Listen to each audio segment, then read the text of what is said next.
Okay, we are live, finally. I tried to do this last Sunday, but things didn't work out, and that sucks. But we're here now, so let's get started. So, I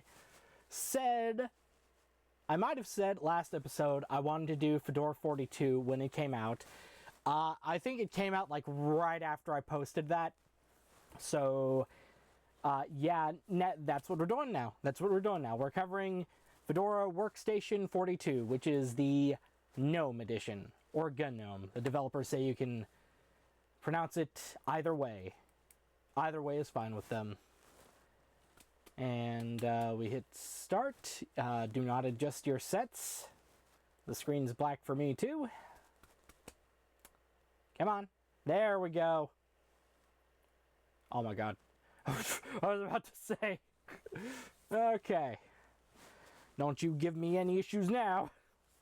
Yeah. So last week I just had all sorts of problems. It took me like an hour to get 35 minutes of footage because I have this little mini router that was acting up. I think it needs a new little watch battery because like when you depower it, it loses all its settings. So I was futzing about with that and it just wouldn't work, but I tested it earlier. It does work, and it better not fucking fail me now. But, yeah. So, we are, going to go ahead and, do this, yeah. And the reason I use that mini router is, so that I can, like, plug this little mini PC, yeah, there we go. This little mini PC into it via Ethernet, see? We're going to turn Wi-Fi off. And that way I don't dox myself with what Wi-Fis are around me. Okay, so starting out, this is the live CD or live USB drive. I just call it live CD because they used to be burned onto CDs, right? You download an ISO and you use, and if you can like use a regular like CD or DVD burning program to burn to CD or DVD. Well, nowadays it'd be a DVD because most ISO files that have a Linux distro on them won't fit on a CD. CD is like 700 megabytes, DVD is like 4.7 gigabytes. So, yeah. And I think this is like 1.4 gigabytes the Fedora 42 ISO is. So, yeah. So, starting out, this is a... I know this is probably hard to read. I'm going to have to... Actually, can I do that right now? Yes, I can. Hey, that worked out pretty well. Okay. Displays. Anytime you want to change your resolution, usually on a Linux desktop, it's under, like, displays, something like that. This is a 4K display, but I'm going to pop it down to 1080p, just so we can all see everything. 1920 by 1080, there we go. Apply! Keep changes. Excellent! There is, like, scaling, but I never use it. I just set everything to 1080p. Alright, so if you hit install Fedora, that just starts the install immediately. If you hit not now, that just takes you into the live environment and you can install it later. Oh god, I do not fuck with those hot corners. Blech. Do not like hot corners. But if you like them, you can keep them. We'll show you how to customize this after we install it. Come on. Come on. Come on. Oh my god. Okay, there we go. The reason everything's running so slow is because this is an really old-ass thumb drive. And I'm not going to customize this any further because as soon as we get out of this live environment, it'll all be reverted on the new install.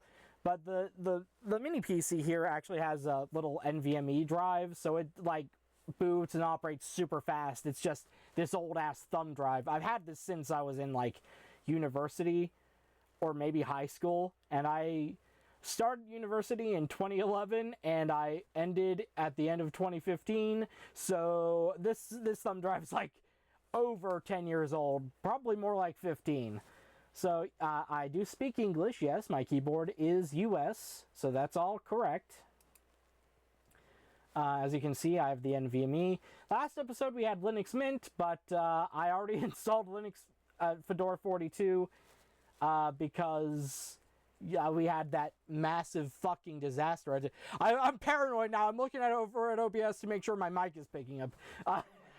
But yeah, so yeah, last week I was kind of on a timer and I didn't have time to redo this. So that was a whole ass fucking disaster. Also, the time here is not correct because we haven't set our time zone yet. And we're not going to because there's no point.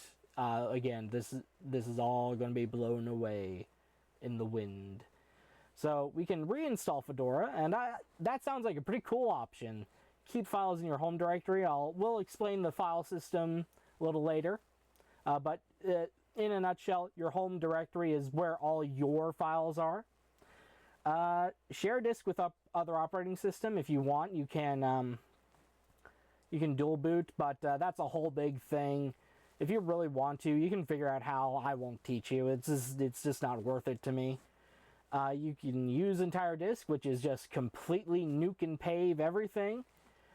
Or you can do a custom layout, like if you want to, say, have your home folder on a separate partition.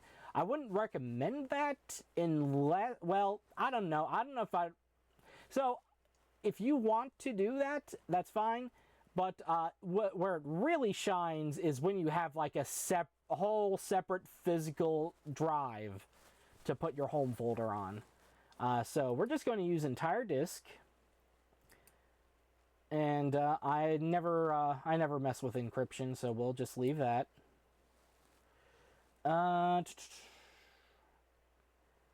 Yes, I know. I understand that all existing data will be erased. Erase data and install. Yeah, so this is the new installer. The old installer was called Anaconda, and actually this might be called Anaconda 2. Yep, it's called Anaconda 2. But the old one was terrible. Like it worked. It wasn't like non-functional, but like I remember in particular, like when you selected the drive to install things on, it was like you had to like uncheck it and then recheck it, and it's like, wait, did I? And it like would gray out like the little button you had to click to continue, and it's like, so wait, did I do this right? What's going on? It was just a big mess, just a big old mess. All right, so this is going to take a while, only because again, the little thumb drive I am installing this off of is old as hell. So we are going to pause the recording, and I'll be back with you as soon as it's done. See you then. Okay, so we are back, and our Fedora 42 installation has finished. We're going to exit to live desktop, and I would like to mention, with the live desktop, you can use your computer. This whole time, I could have been on Firefox, watching. I swear this will come up faster when we actually boot into the real install. Okay, there we go.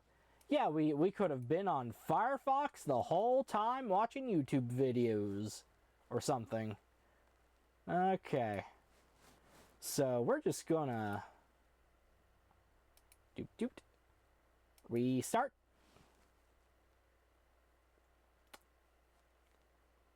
Yes, I want to fucking restart. Oh my god. Go. Okay.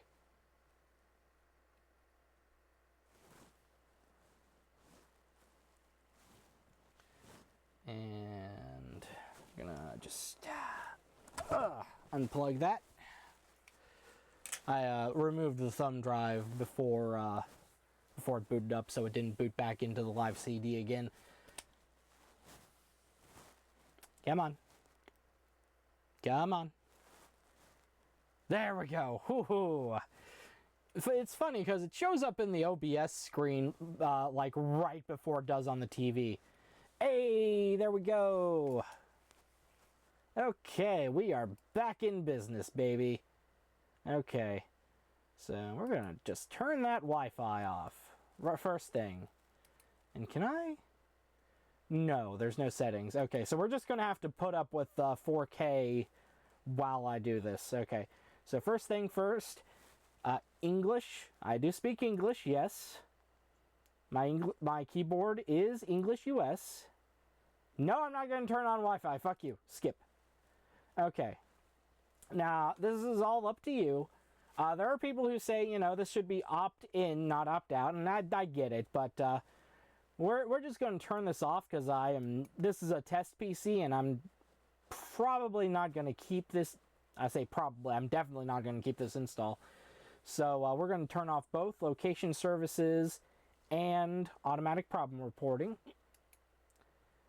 Okay, and time zones.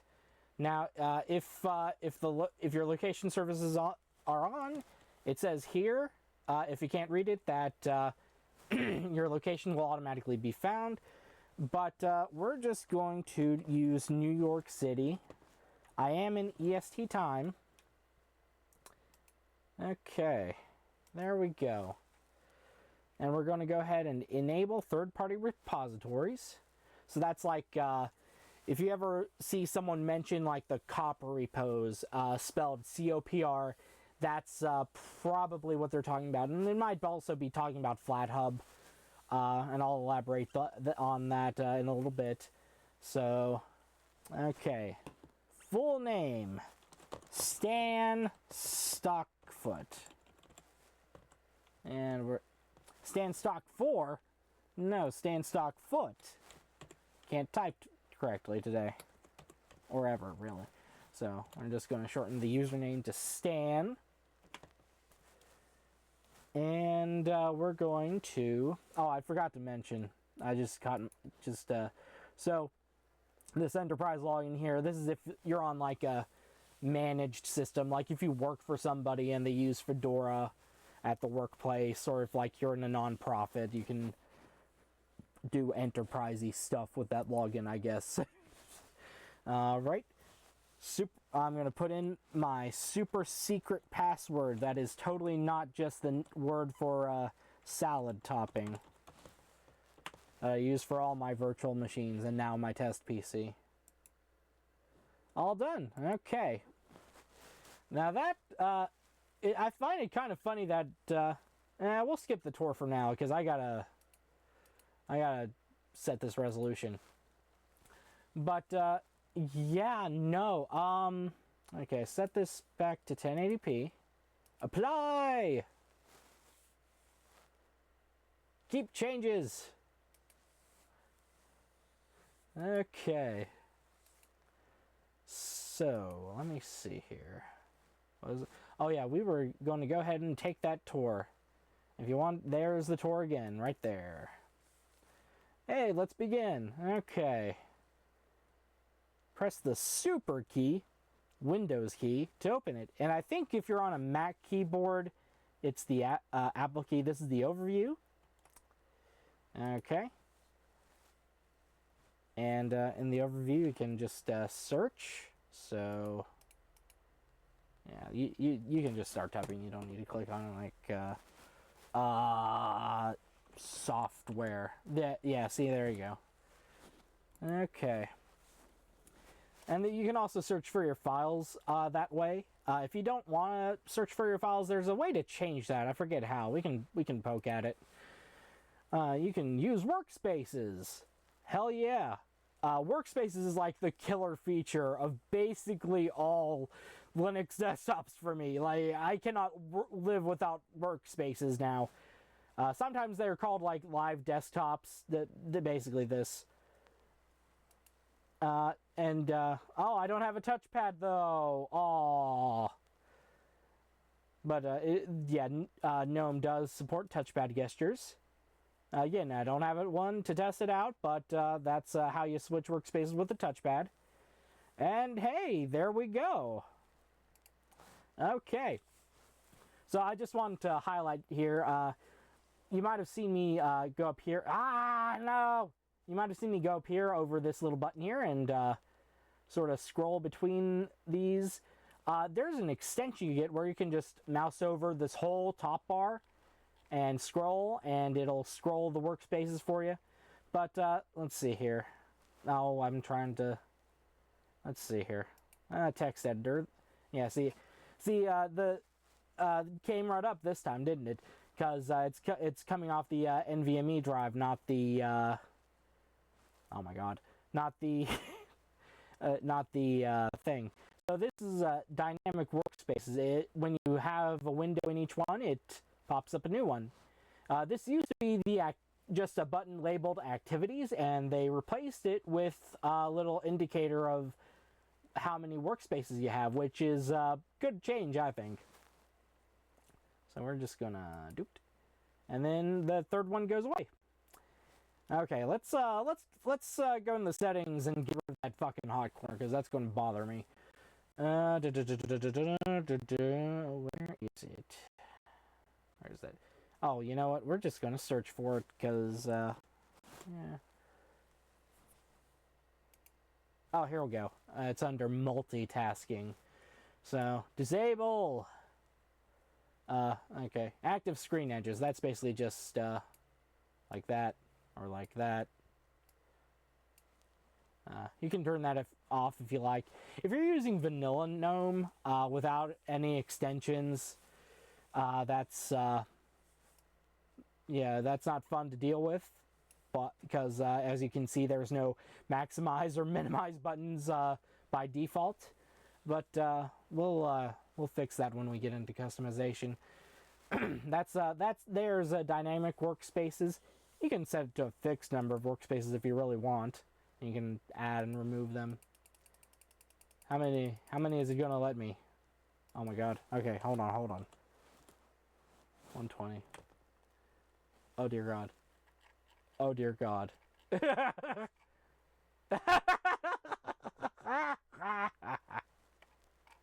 Oh no. Oh no. Oh no, look at that. Oh, that's terrible. Oh, it went down to 36. You sneaky boy. Okay, so 36 is the limit. Okay, dynamic. Okay, this only applies if you have, well, like it says, multi-monitor. If you have multiple monitors.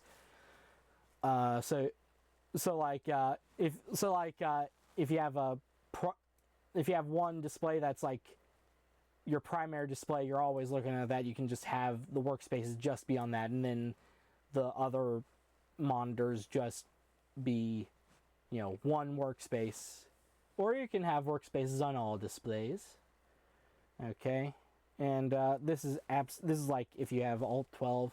So if I leave it on the default, and we'll just open the text editor. If I leave it on the default, I can Alt-Tab and we'll go to that workspace. But if I check this box, it doesn't show up. Okay. And we'll keep that on. Next thing I want to change. Let's see here. Appearance. Dark mode! Hell yeah! And if you'll notice, pretty cool little feature. The wallpaper changed to a dark mode version. That's only like some of these wallpapers, like this one. Let's see here, yeah. You can also change the accent color. GNOME isn't super customizable. What does this even change? Jesus Christ. Okay, so. It's not super customizable the way other Linux desktops are, unless you install an extension. We'll get to that here in a minute. Power. You can control your power usage. This is my mouse. This is how you can make the screen blank after periods of inactivity. and suspend as well. You can make the power button power off or do nothing if you hit it. So like if I hit the power button right now, it'd suspend, which is basically like what happens when you close your laptop lid. Or what's supposed to happen when you close your laptop lid anyway. We already went over displays. Oh, wait, nightlight. Okay, so this is like a color temperature thing. And you can like set it. I forget what the Windows equivalent of this, but it's like the Windows equivalent, quote unquote, is a third-party program. And this is just baked into the desktop. I don't, just so... so you don't have to like download and install something separately. It's just baked right in. Hey. Okay. So. Sound. Oh, right. I almost forgot. So this is a GMK Tech Nuckbox G3, I believe. And on this particular computer, the sound defaults to the headphone jack, so you have to change it to the HDMI port. Should only have to be done once, but yeah, let's test it. Front, left, front, right. Ah, there we go. Okay. Volume levels.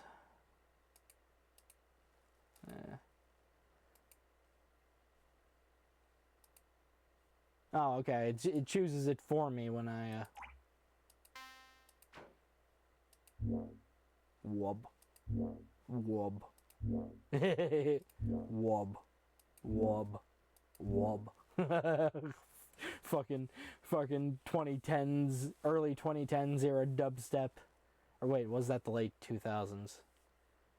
Late 2000s, early 2010s dubstep.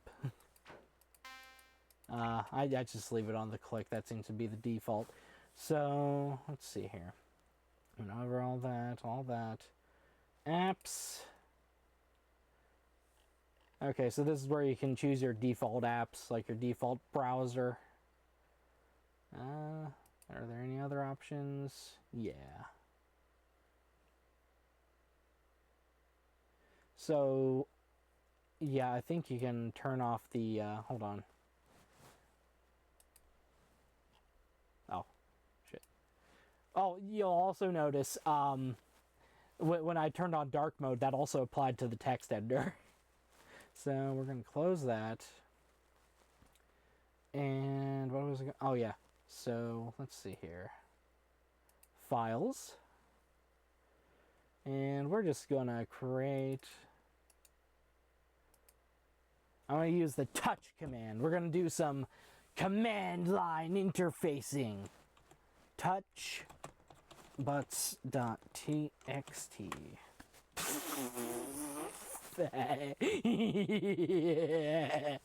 I am very mature. Okay, so if we go in here, we can type in, yep, butts.txt. Okay. And if we turn that off, okay. Yeah, okay, so that's how you can avoid your files showing up in the search. Okay. But we don't care about that, because there's basically nothing on here. And I'm not ashamed to show my butts. Dear God. Okay. Let's see here. Oh, there's our calendar. Okay. Here's the little middle. Oh, shit, we got updates. We got updates. Oh my God. Here, we'll just update everything before we, okay. So, normally, on a Linux desktop, you don't need to, like, restart when you update things, unless it's a kernel update. Fedora started this thing, and while I use Fedora and I love it, I don't like this. This is a very Windows way of doing things. So, like, on other Linux desktops, you can just, desktop operating systems, I'm sorry. You can just run an update, and unless there's a kernel update, you don't have to restart, right? and if something starts going wonky, then you can like restart and see if that fixes the issue. On Fedora, anytime you run an update, at least in the Software Center, if you do it via command line, it doesn't make you. But if you do it via the Software Center, you have to update. But at least you can do it on your own terms. Is there something else I wanted to... oh yeah, I was going over this. So select weather location. Welcome to weather. Search for a city. Okay. We're just gonna... I do live in north central West Virginia, but this is not where I live, but it's close enough. So yeah, there's the weather. And if I open this up, hey, there's the weather. Okay. And while that's downloading, we can go through the settings a bit more. Okay, notifications. Oh, we can turn off Do Not Disturb. And there's a little strike-through bell there. And I'm not sure what that does. Okay, so clocks can notify us, disks can notify us, these can notify us, problem reporting can notify us, files can notify us, we already knew that. The fuck is Zenity? The fuck is Zenity? Zenity. Oh, okay, this is a...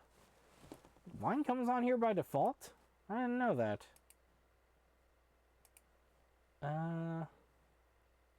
That's strange. Huh.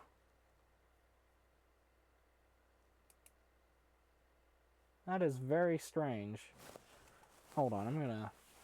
Here, we're gonna look this up. Okay. Oh, first things first.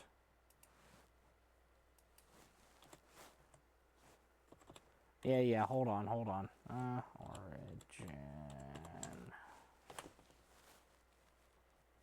This is, like, necessary. Okay? Oh, by the way, yes. By the way, this add-on makes the entire internet actually usable, and it's available for your phone if you install Firefox for Android. If you have Firefox for iOS, I'm sorry, that's just Safari with a Firefox skin on. Yeah. Okay. Wait, what was I gonna... Fuck. Okay. Firefox... Zenity. No. God damn it. Zenity. Jesus. What? What? Oh, God. I think I heard about this. Oh, this is a fucking GNOME thing. God damn it.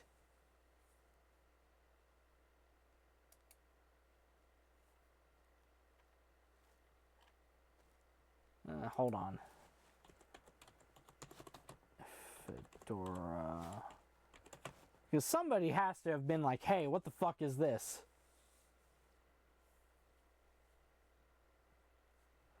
Oh, huh.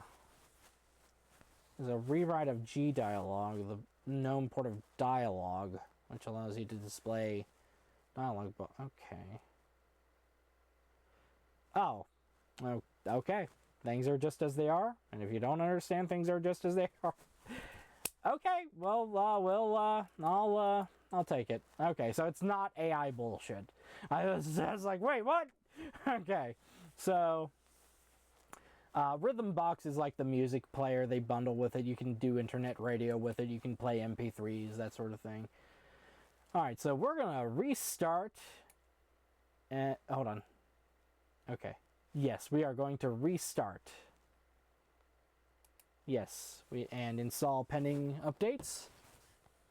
So we are going to, in real time, see how long this takes. Yeah, I'm generally not afraid of Linux, but like there's this like little voice in the back of my mind that's like, oh, it's updating, and mostly that's like trauma from like when I was using Windows, because like there we go, it's installing updates. When I was using Windows, updating was like really scary, because like I've been burned by Windows Update a few times. Like one time, like, you know, I've had to like go into like the dialog and it's like, oh, there's a problem with your Windows install. Can you can try booting. You can try booting in safe mode. And it's like, it's very scary stuff. And actually, the Windows Update is the reason I use Linux in the first place. So back in the day, I had a laptop, and it was an HP laptop. A shitty HP laptop, I should say. Not like a business class laptop that like HP makes, or they did at least make some pretty good laptops for like business class users, like pretty like rugged and dependable. But no, this was one of their shitty consumer ones. And I one day it was on Windows 8, and then it was upgraded to Windows 8.1. And then one day it was like, hey, you have an update. And I was like, okay, update time. I wasn't that excited about it. It was more like, oh god, another fucking Windows update. And I started the update, and I remember I wasn't at home when I did this, but it basically took most of the day, and then it failed. And I was like, what the fuck is wrong with this thing? And so then it wouldn't boot, and I took it to my university IT, and basically like we had to like redo it or something. I forget what exactly we did. I don't think it was a factory reset, but we finally got it to boot back into Windows, and it was downgraded to Windows 8. And then and like all my stuff was gone, right? Everything was gone. Except there were some like folders on like the C drive that were still there. And I don't understand that. And it was so fucked up. You know? And I say C drive. I meant the C directory. Like I'm talking like game folders, like games that I installed.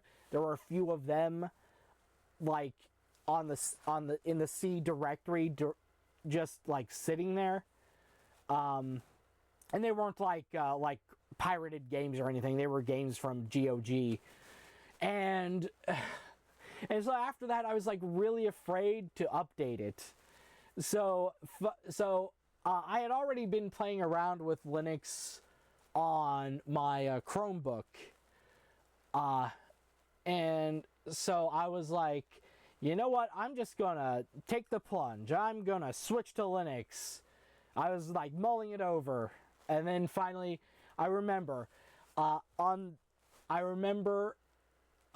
my birthday, they released the first point release of Ubuntu 16.04, 16.04.1, and that's what I spent my birthday doing. I installed Ubuntu Mate, which is Ubuntu with the Mate desktop instead of, at the time it was the Unity desktop.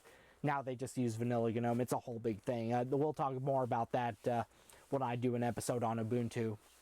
But like, I was going to dual boot, but then, like, Windows fucked up, and I was like, okay, you know what? Fuck you, Windows. So I just nuked and paved it. I just, took a backup of everything, and I nuked and paved the whole laptop, and I've been using Linux full-time ever since. I'm recording this on a laptop, and this laptop, as soon as I got it, I blew Windows 10 off and I think I started out with Solus, and then Solus, when I had an issue with Solus, like, right off the bat, where, like, it wouldn't work, so I switched to, I'm not sure what I switched to after that. But it might have been Linux Mint, and then I went back to like Ubuntu for a while, and then at some point, yeah, I think I was on Ubuntu 20.04, and then around the time 22.04 came out, I was thinking Ubuntu's kind of going in a direction I don't like, so I switched to Fedora, and I've been on Fedora ever since. Hey, there we go. Update finished. Come on. Yeah, man.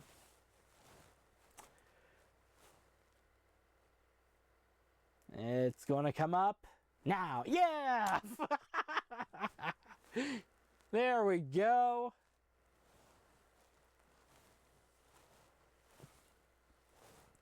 Okay. All right.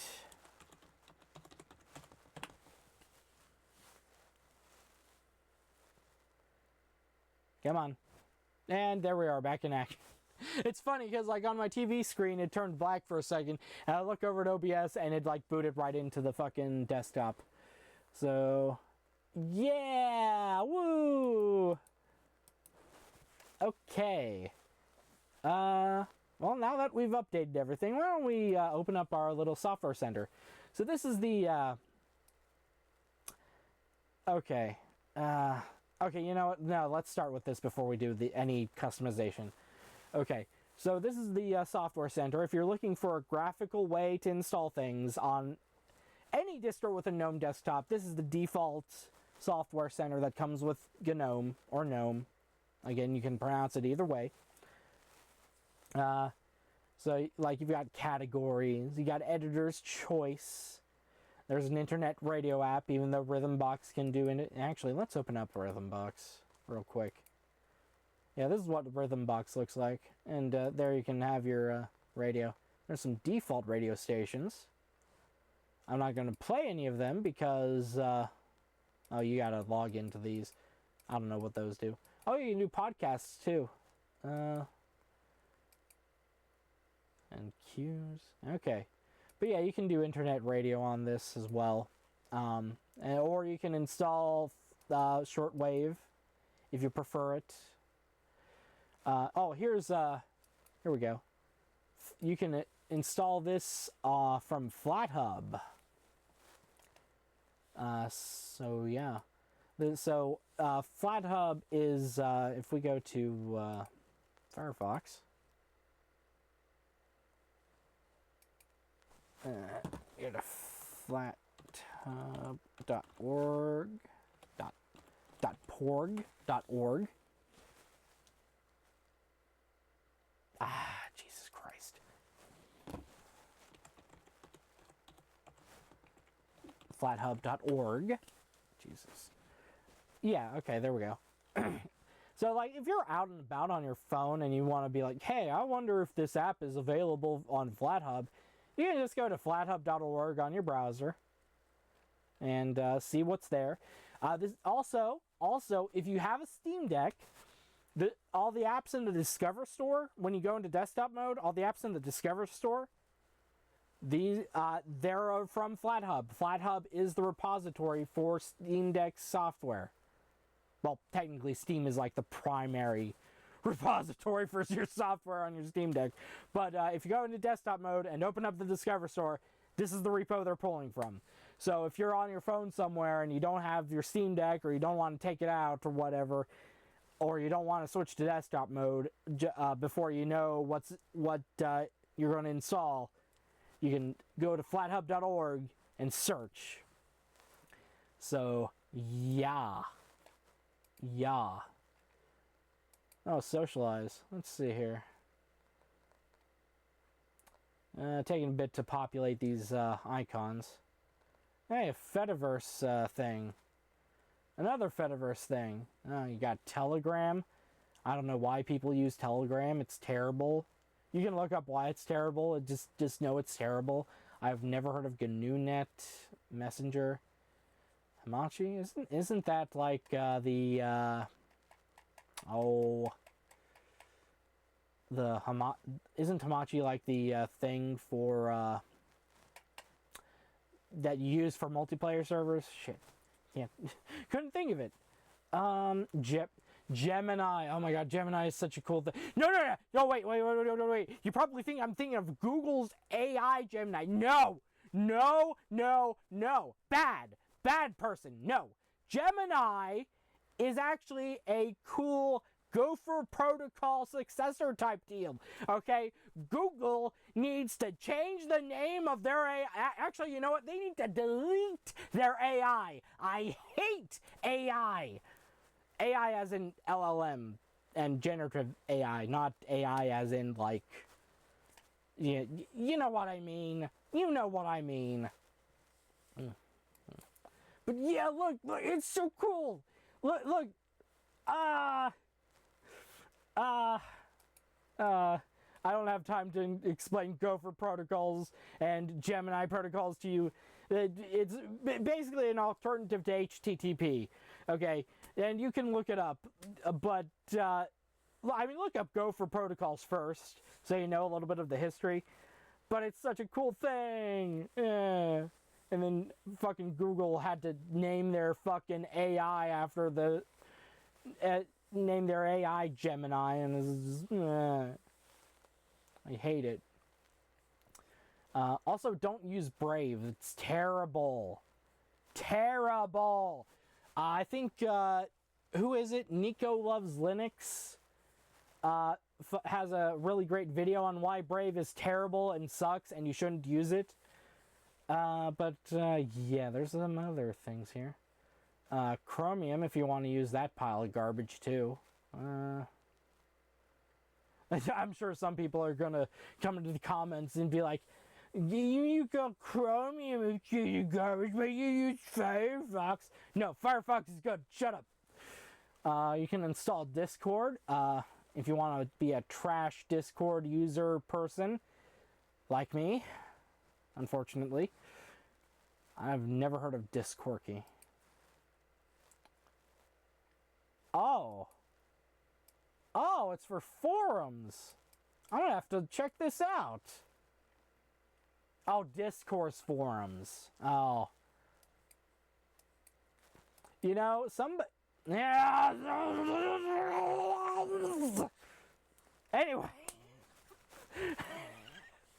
Anyway. Okay, so I heard somebody be like, oh, I hate Discourse on Mastodon once.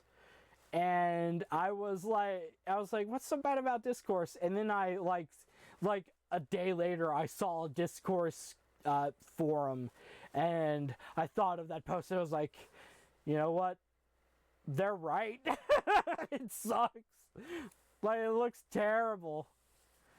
I've seen Dissent here. This is like a third-party Discord client. I don't know how good it is, or if it's good. But, I mean, you could try it if you want. I just use the official client. It installs, it installs from FlatHub. And it's a verified app, so it's not 3.25, 3.15 stars. No, really, Discord's been really shitified lately. It sucks. I don't know why you'd want this. You can go to websites with DOS games in the browser and browse the DOS games, I guess. RSS feed readers, you know. What is this? Amateur radio sound card communications. Well, I don't have a ham radio license, so unfortunately, I have no real use for that. Oh, hey! More amateur radio stuff. I was thinking about getting one, but I'd want to get a P.O. box because, well, if I'm not putting my call sign on the internet, it's not a big deal. But if you're putting it on the internet, if you're putting your call sign on the internet, just a PSA, you should really consider getting a PO box. Because the thing is, if your call, at least in the US, the FCC puts your address in a the address you register your license with in a publicly searchable database. So, you know, if you just put your home address in there, then people will be able to find you. And like I know people are going to be like, oh, if you're doing ham radio, you're not exactly anonymous anyway because anybody can like trace their signal or whatever. But like if you're on the airwaves, that's a lot more of an even playing field because you can also do the same to other people, right? But like if you post it online, like there's way more chance of some stalker like if you're a YouTuber and you use your call sign as your channel name, as I've seen people do, and I've looked up their call sign and their home address is like right there. Like I was obsessed with this for a while. I was like putting in people's call signs, like yep, that guy has an address. Yep, that guy has his home address. The only one who put their call sign as like part of their channel, it's not like part of their channel name, but they say it on their channel. The only person who did that and used a PO box was, actually I don't even want to say his name because I don't know the guy. I don't even subscribe to the guy. I don't want to like, you know, accidentally you know, do something to make him mad or anything. But like there was only one guy out of all of them that used a PO box. But like if somebody sees your face in a YouTube video and they're like mentally ill, and they're like, ooh, that guy's my soulmate, and if I can't have him, nobody else is gonna have him. You know, what's to stop them from putting your call sign in the FCC database and showing up at your home with a knife? And I know some people are going to be like, oh, they're going to have to face my gun. But like, do you really want to have to go through the trouble of shooting them? Do you really? I mean, that's an awful lot of hassle. Like, you know, you're going to get arrested either way because they're going to do an investigation. And it's going to be a whole big thing. Do you really want that? You don't. So if you're going to put your call sign on the internet, use a PO box at the very least. Okay. So yeah. What were we talking about? Okay. Well, I think I've showcased software, you know, the software app enough. But yeah. Well, you can see what's installed as well. And your updates. Hey, I'm up to date. They last checked 34 minutes ago. Alright. Oh, you can check your software repositories. No, fuck off. That should be off by default. Oh my god. Type in your password. Let's see here. Well, I'm not a beta tester, so I won't turn on test updates. Yeah, might as well. Okay, and these are all the these are all the third-party repositories. There's the copper. Why is Google Chrome added as a repository? Yeah. Here, you know what? Fuck you. Fuck you. If I want to install Google Chrome, I'll install it as a fucking Flatpak. Thank you very much. Or fuck you very much, I should say. But yeah. An RPM Fusion is like, I think Copper is like well, I don't know. Maybe I'm wrong about this. I don't know. I just know well, I guess Copper would be like, okay, you know what? I'm not even going to speculate. Fuck it. We're going to stop talking about third-party repositories. Okay. So, let's do some customization. Okay. And I'll show you how I like to have my Fedora install. Okay. I believe it's extensions.gnome.org. There we go. Okay.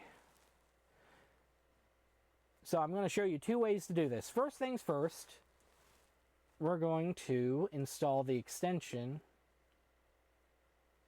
the browser extension, I should say. Okay. And there's no reason to do this in private windows. Let's see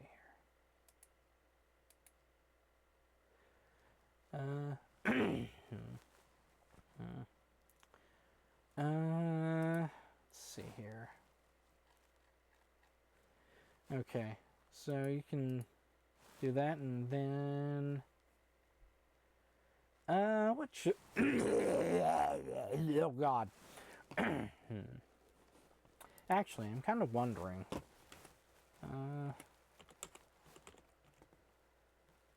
No, okay. I was wondering if it had the extensions app already installed. I'm going to take a drink of water.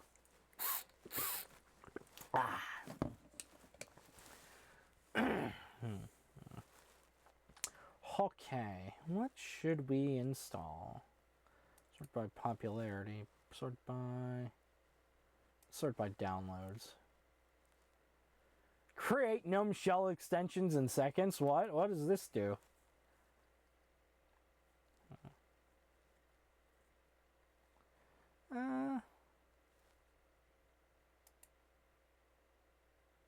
I don't know what that does. I'm not going to install it. Oh, dash to dock. We need this. I'm interested in this. I believe this is GNOME 48. And you can choose your extension version. I'm not going to.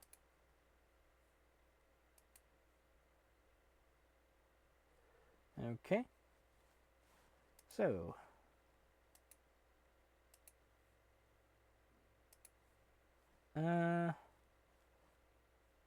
I think you have to refresh the page to get the... Yeah, there we go. Settings. Okay. Let's see here. Sorry, folks. Let's see. We're going to put this on the left. You can leave it on the bottom if you prefer. And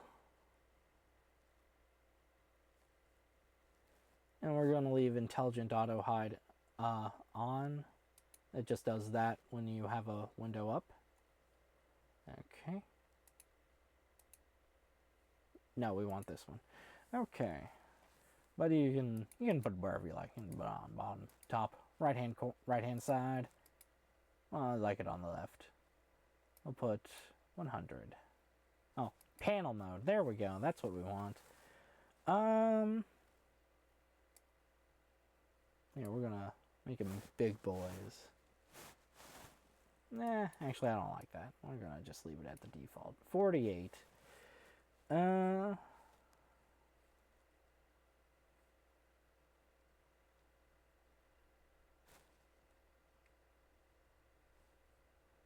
then launchers. Yeah, we're gonna show pinned applications. So like, I can unpin. Here, let's unpin software, because I don't like having that pinned. There we go. And it goes away. The little launcher icon goes away.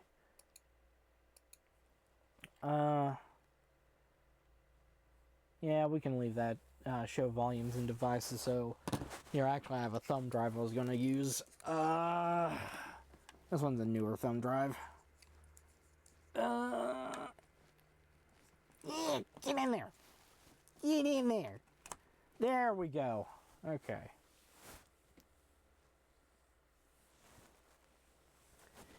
And there we go. We have a drive.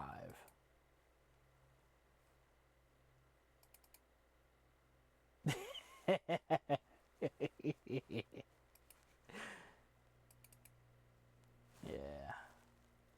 I can scroll through our pictures on it.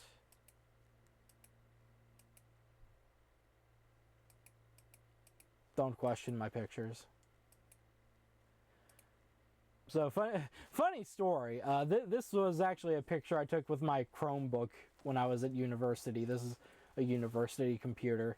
This is my Diet Mountain Dew I had at the time, and an orange I had just peeled and arranged in that way for some reason. I don't know why I took this picture. Ooh, this is an alpaca picture I took, and this is another picture I took. And there's Buster Monroe. And I think I made this by accident when I was in university in design for a school project. I was messing with it, and I forget what I did, but this happened completely by accident. Infinite objections. And then there's a little picture of Tux, the Linux mascot. So yeah, you can just click the mounted drive icon that comes up when you plug something in. And we're just gonna get rid of that trash can there. I don't like that. Okay. Oh, we can move the show applications icon to the beginning of the dock. Yeah, I kind of like that. That's kind of makes me feel more like the old Unity. And real ones know that the way Ubuntu has it set up, which is kind of like how I'm setting this up, kind of echoes the old Unity paradigm.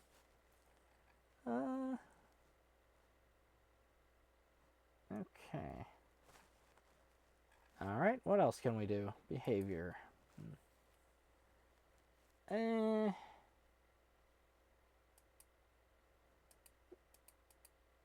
Nah, I don't like the shortcuts to activate apps. I don't think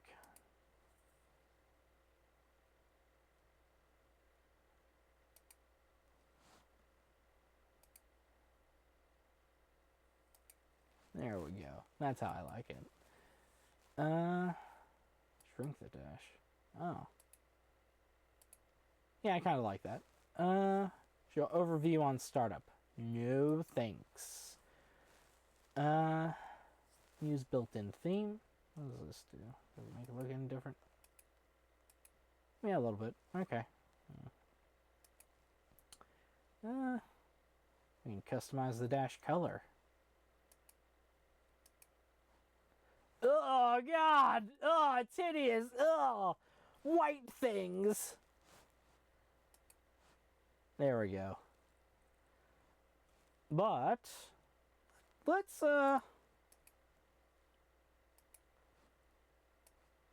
yeah, there we go. Yeah, there we go. Doesn't that look pretty? Okay.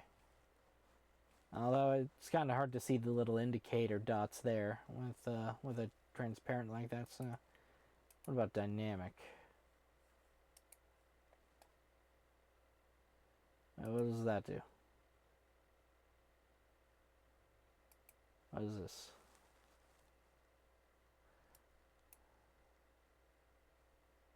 Oh my god, okay.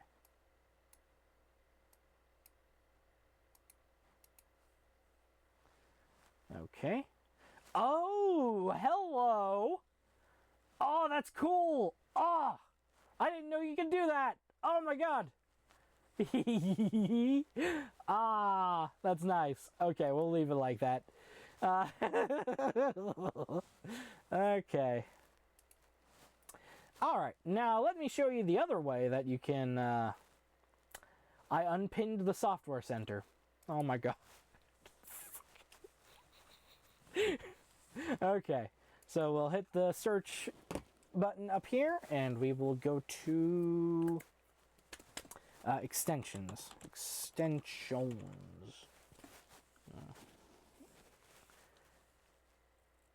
Okay. Extension manager. This is the one where you can like browse extensions as well. And I do recommend, if you want like an actual like a extensions app, you'd install this one instead. I've used it before. It works pretty good. What the hell is this? Okay, you know what? I'm not interested anymore. Fuck you. Oh, dear God. This is why I don't like using fucking...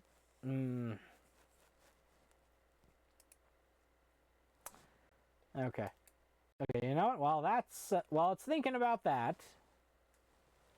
No, go away. Well, it's thinking... Hold on. Yeah. Fuck. Go away. Go away. Go away! Yeah. And you know what? Actually, go away. Okay. Anyway. Okay. What was it on? Oh, yeah. Okay. So, to get... so, I'm sure you're wondering, well, how do I get the maximize and minimize buttons back? Okay. Here's what I do. Command to get back minimize and maximize buttons GNOME 40. Okay. Fuck you, AI. I think I found it.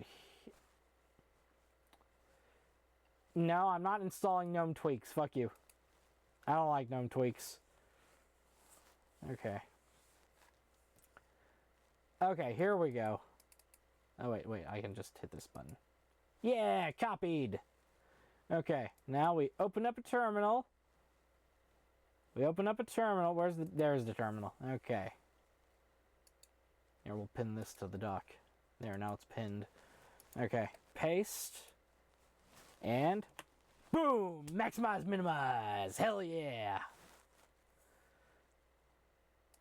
The app is ready to be used. Hell yeah! Okay. Alright, so... Alright, so these are like pre-installed extensions down here. These system extensions. Here, we'll... Hold on. Yeah. Okay.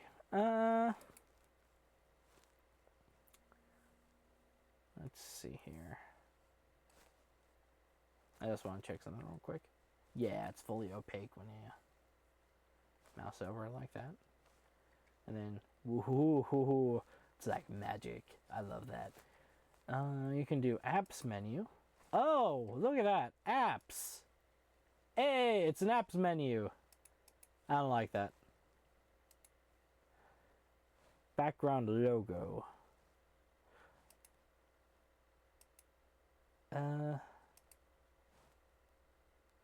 Oh, that's what that does. Alright, okay. Let's just turn that off. I don't know what launch new instance does. Places status indicator. Oh, fuck. Hey! Oh, you can go into your home folder, and your network folder, and your trash, and your mounted drives, and your documents. Okay. Goodbye. And window list.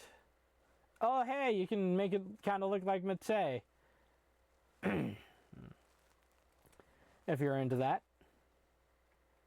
You can just kind of get rid of this whole dashboard dock panel thing. Let's see here. But I don't like the window list, so we'll just get rid of that. And to browse. Okay, so next thing we want to install is top bar scroll. Top panel workspace scroll. Yeah, that's good. Install! Installed. Yeah! Yeah! Yeah! All right. Now, in the new version of GNOME, I'm kind of wondering, did they change this? Can I... let's go into settings. I don't think I went through everything in settings yet. Well-being. Oh, this is where you can limit your screen time if you've got a kid or some shit. Am I recording? Okay. I was about to I was about to fucking throw something if I wasn't recording right now. Okay. I was like, wait, did I forget to unpause? No, I did not. Okay. Screen time limit. You can, if you got kids or some shit. Grayscale. Black and white screen for screen limits. Eyesight reminders. You can remind yourself to look away from the screen. You can remind yourself to move around. You can update your schedule. You can play a sound when the break ends. Okay. Mouse and touchpad. Oh shit. I didn't mean to. No. There we go.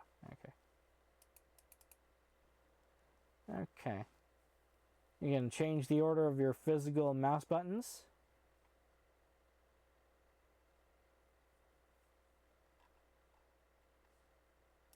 What is natural? Oh, okay.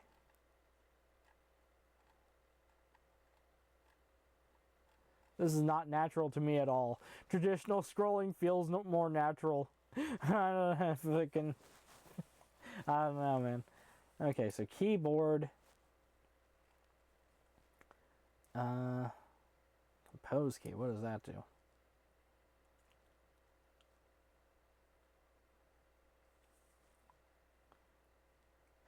Oh, okay. That's just disabled. Alternate characters key. I don't know what they mean by that and how that's different from the compose key. Keyboard shortcuts. There is one thing. This is kind of an Ubuntu thing. But, here. Let's see here. Terminal. Launch. There's none for the terminal. Okay. Let's search here. Nope. Ah! Okay. Let's see here. Custom shortcuts. Okay. Terminal.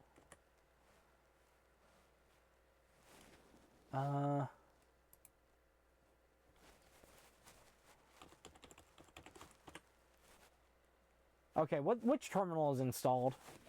What is this? About... It just says terminal. Oh my god, okay. Is it GNOME terminal? Oh my god. Is it GNOME terminal?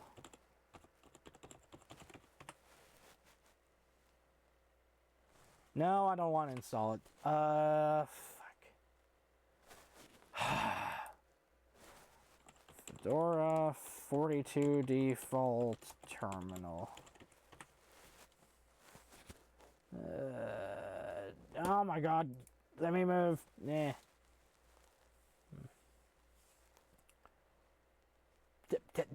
Petaxis? Petaxis? Petaxis?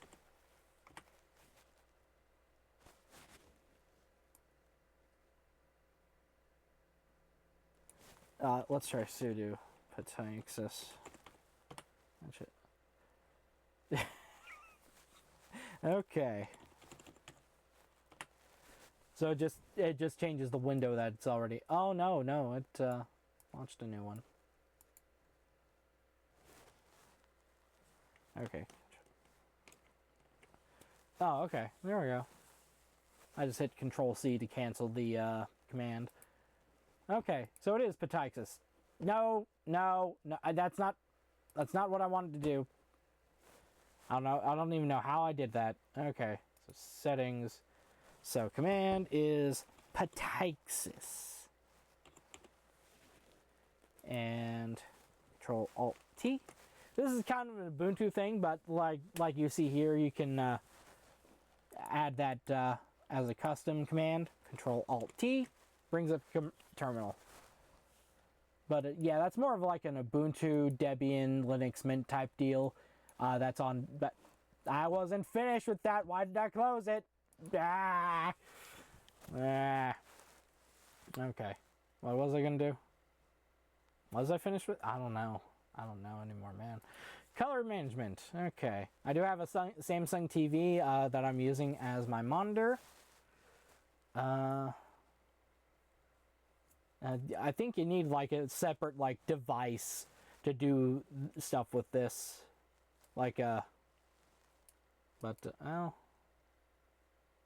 yeah, like if you want to calibrate it, you have to have like a color calibration device, but you can do it with that.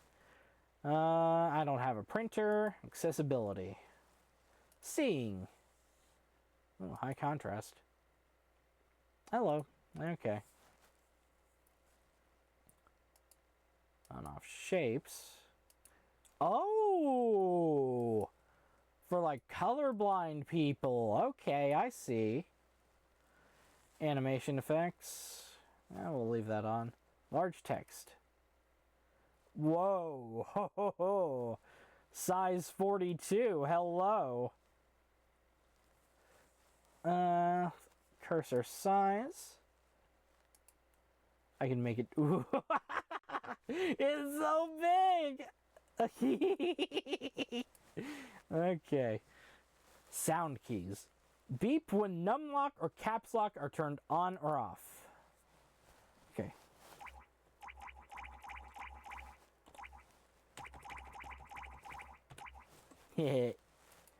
Always show scroll bars. Oh, it didn't work on Firefox. Oh, wait, maybe... No, it didn't. Yeah, maybe I had to mouse over it and then it stayed on. I don't know. I don't think it worked. Okay. Okay, privacy and security. Oh, wait, I wasn't finished with accessibility. Hearing. Visual alerts.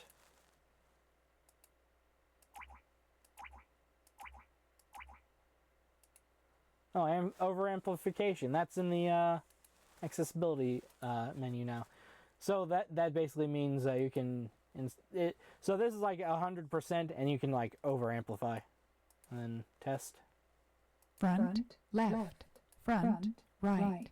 But keep in mind if you do that it does distort. So yeah, just be aware of that. It does distort the sound. But I mean, if you need that, it doesn't really matter. I'm sure if you need that, it's just as it's just you probably don't even notice the distortion. Okay, screen keyboard.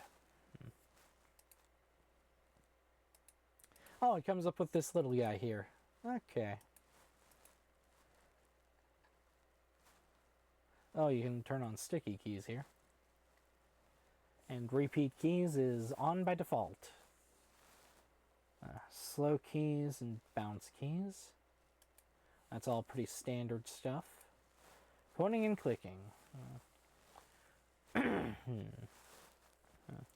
can simulate the secondary click, I guess, if you only have like one finger. Okay, that reminds me. There's this guy on YouTube. I forget his name. He is like physically disabled, and his arms. This is going to sound really ableist at first. His arms look like chicken wings, right? And he's basically got like thumbs on him. And that sounds really ableist until I tell you his banner literally says Chicken Wing Gaming. like I was like, no, what? I didn't even think they looked like chicken wings until he said it himself. Jeez, dude. And then we got zoom here. Okay. All right. Privacy and security. You have an automatic screen lock, location. You can turn on your location if you had it before, or if you turned it off by default and you want it now. Well, sandbox steps. I'm pretty sure sandbox, by sandbox they mean like flat packs. I'm pretty sure.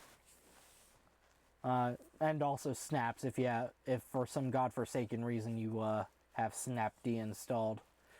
File history. Trash and temporary files. Okay. Oh hey, you can control your cameras. I don't have any cameras because this is a little mini PC and I don't have a webcam hooked up to it or anything. Device security. Oh no. Oh, it means secure boot.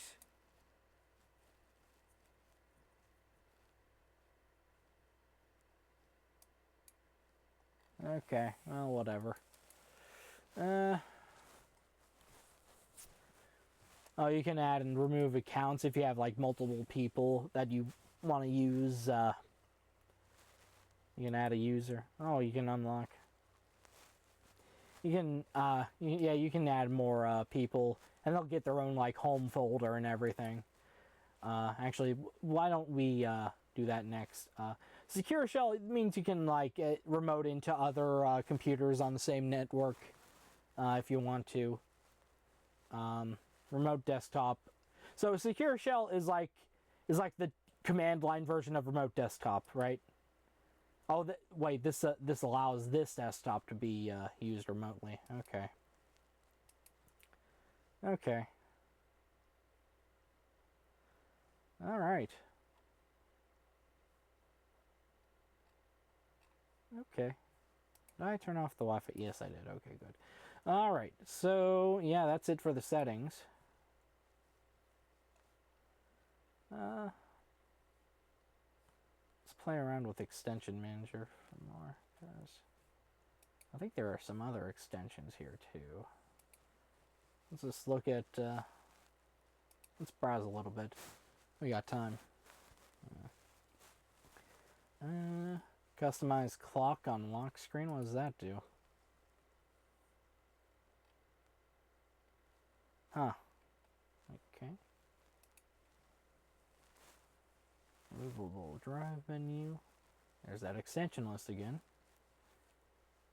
Caffeine disables the screensaver and auto suspend, which most people don't use screensaver nowadays, so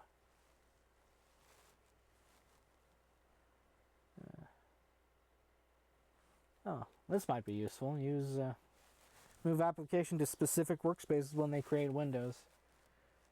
I think you probably have to have fixed workspaces for that to work. Oh, my tailbone. Sorry, I had to move around a little bit. Ooh, my tailbone still hurts. Ooh.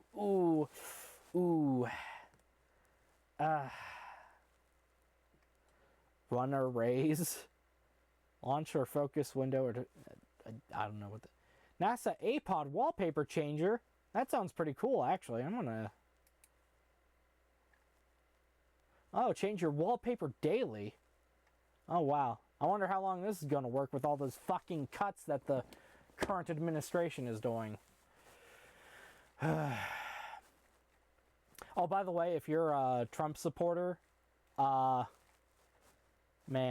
like, if you're still a Trump supporter at this point, I don't think I can welcome you here. This is like you've seen what he's done now. It, like even an idiot can see he's bad. Like I don't know what to tell you.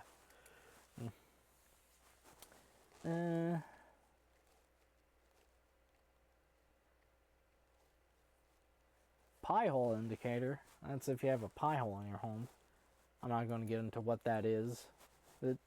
I'm just going to say briefly, it's like a network-wide ad blocking type deal. You can do your own research on how to set that up if you want. Focus follows workspace. Okay.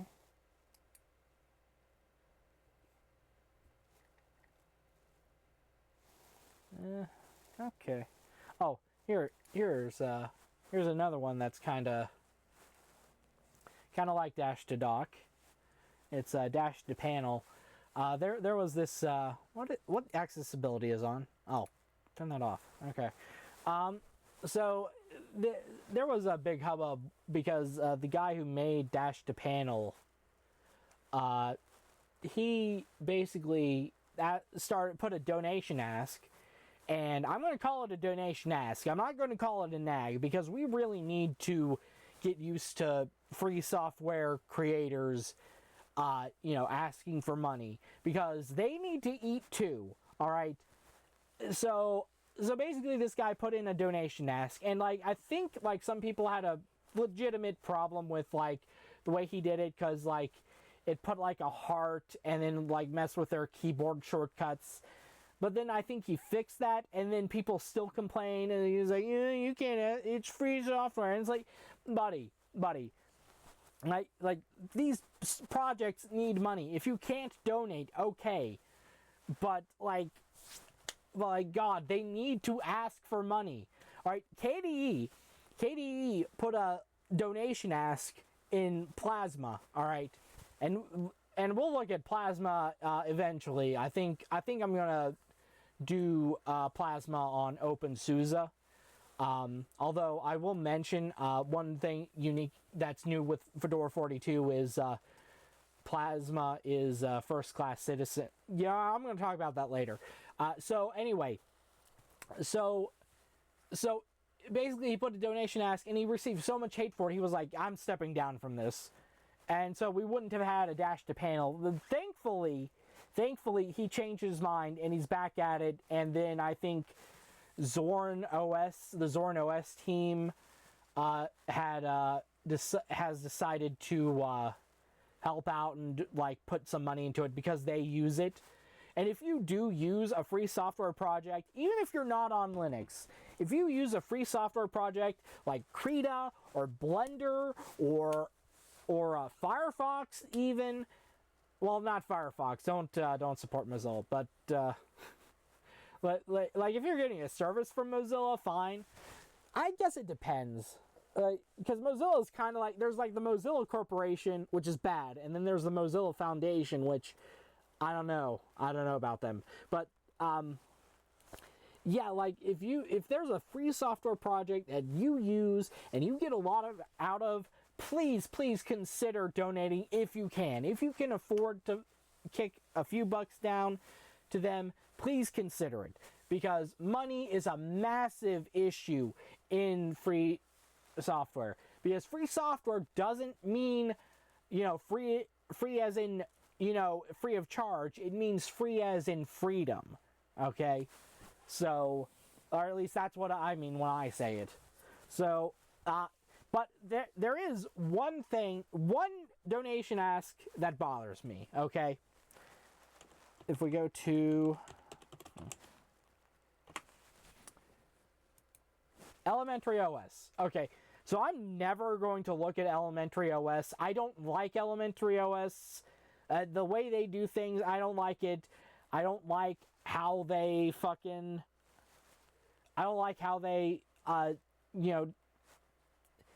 there's a few things, like their app center, like they have like they encourage developers to like do things, or they did encourage developers to make apps for their app center, when Linux as a whole, we need software. And they don't seem to really get it in terms of like the free software movement. But that all that happened a long time ago, and Elementary OS has fallen out of relevancy in a lot of ways. But here, this is the worst thing they do. I do not like this, okay? It's like, purchase Elementary OS. You give it away for free, okay? But people don't know that. And I actually had a friend back in 2016 or 2017 who also used Linux. And he said that he couldn't try Elementary OS because he couldn't afford to pay for it, and he didn't know how to get it for free, because people said you could get it for free, and he didn't know how to do it. Okay, what you do is you click on custom, you hit 0, and it changes to download Elementary OS. And no, I'm not going to download it. Close. So this bothers me, right? Like if they had like a donation ask like right after you hit download, and it's like, hey, while you're downloading, please consider giving us money. Like Like, that's fine. I think Ubuntu does that, but like, you have to scroll down for it. Like, if they just immediately, like, right at the top, like, that's fine, right? But this bothers me. This is kind of like obscuring the fact that you can download for free, which seems dishonest to me. Okay, so that's my little rant against Elementary OS. I'll just leave that open. What else did I want to talk about?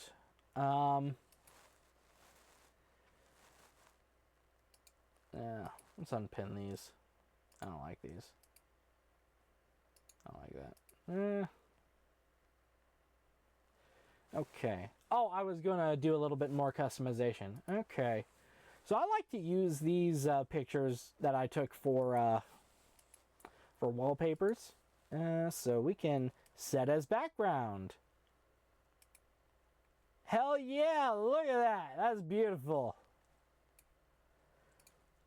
Yeah, so these pictures were taken on a Nikon D40. And they are 3008 by 2000 pixels. So, what is 4K? Hold on, I forget what 4K resolution is.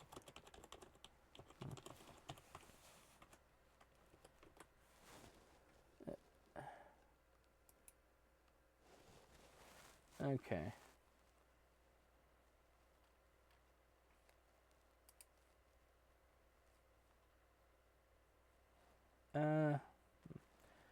3840 by 2160.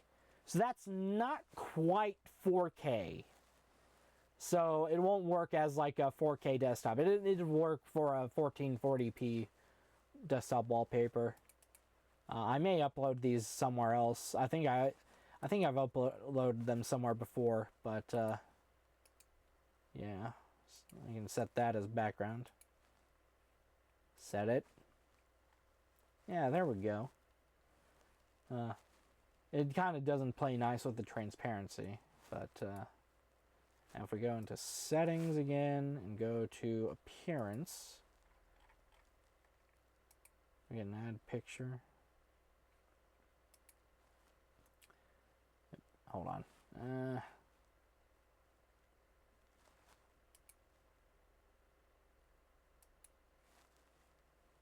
Let's transfer these over. Okay. Oh, by the way, tabbed file browser, baby. I just middle clicked and boom. Haha. Okay. Okay, and then I'm going to hit Control and click to add that to the selection. You can do that in Windows too, I'm pretty sure. But yeah, there we go. Now it's all in our pictures folder, baby. And we can eject this. Okay. And then we can add. We're just going to add all the pictures. What happens if I use a transparent image? That looks terrible. Oh, there's no other settings for it.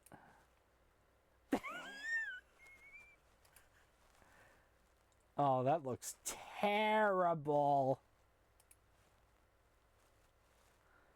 Oh god. You know, this wouldn't look too bad if the image quality weren't so terrible. Okay. So, brief thing. It's the camera you have with you. And the only camera I had with me was on my little Acer C720 Chromebook.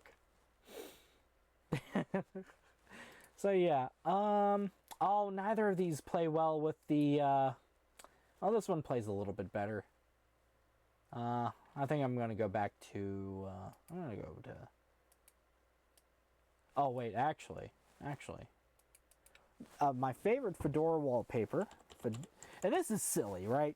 Fedora 29 wallpaper.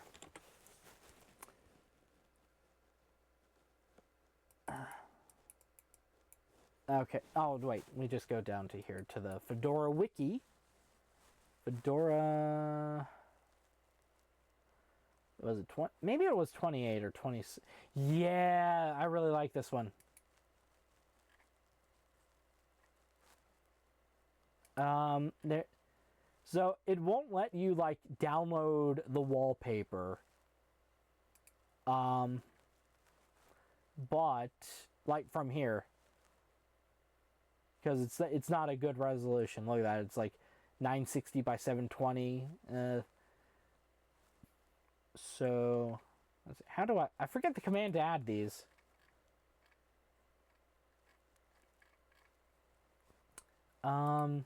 There's like a command hold on. Okay. Sudo DNF. Remember, DNF is the package manager in Fedora. Sudo is run as administrator. So run DNF, the package manager, as administrator, and we're going to tell it to install. I believe this is Fedora. Yeah, Fedora 28. Would it be artwork or wallpaper? We'll just do wallpaper.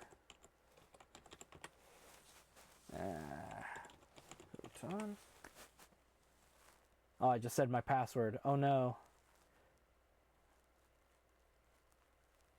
Okay. We're going to do DNF search.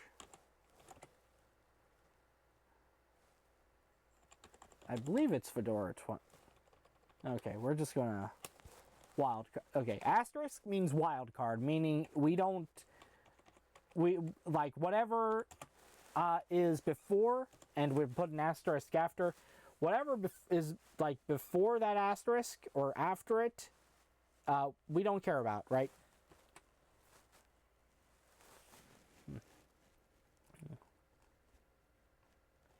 Okay. F28.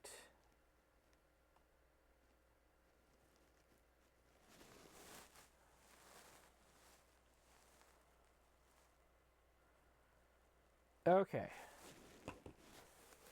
Sudo DNF install F28 backgrounds. And you know what? Asterisk. No, no, we don't want that. Nope.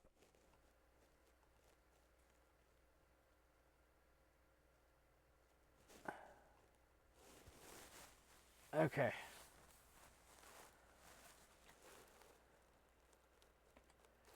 Okay, we're just gonna... There we go. What?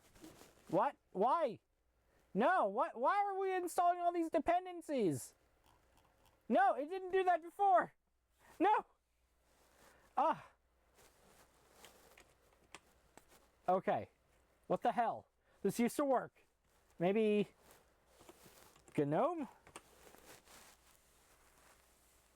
Okay.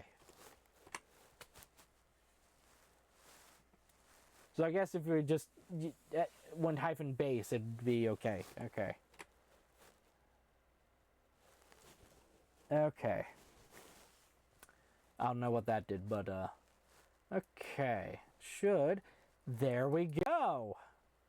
I don't know why it installed twice. I don't know why I put it twice. Maybe it's because it was like Fedora GNOME, but yeah, I really like this wallpaper. It's really good. I don't use it on my normal one, on my normal desktop, but this is like my favorite, one of my favorite ever default wallpapers on any Linux OS, and I would happily use it if they put it in again. But yeah, you have to like fucking install it. Like why can't I just download it somewhere? I don't get that. Just let me download it. Let me download it. But yeah, you can see all the fucking... Aw. Okay. Okay. It was broken. But we got to see it. Yeah, you can see all the past default wallpapers. We have an animated wallpaper for Fedora 9. I think Fedora 17 was the one codenamed the Beefy Miracle. Yeah! To use this wallpaper on newer versions of Fedora, install the package for your desktop environment to show in the default wallpaper chooser. GNOME. Beefy Miracle backgrounds. No. Okay. And this one's animated as well. Huh. Oh, this is pretty cool. Look at that. Now we're just looking at oh, this one's look at that. This is from back when Fedora was called Fedora Core. They dropped the core after 7. Dual and dual wide. Fedora Core 5. Fedora Core 4 and 3. Now those had the same one. That's cheating. Yeah. Hold on. What? Oh, okay. October and May. This is from 2003. Yeah. Okay. A little bit of history. Okay. What else was I wanting to do? There's something else I want to do. I don't know. But yeah, yeah, and you know. No, I don't want to. What? Okay. Something's up here. We gotta. Okay, installed. Dash to dock. Behavior.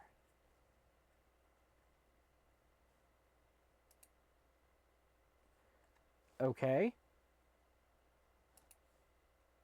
Whatever. I don't care. Alright. So, yeah. I mean, yeah. Fedora. It's a pretty good OS. You know. One thing I think I wanted to talk about the availability of software. Actually, one other thing I want to talk about before I talk about that.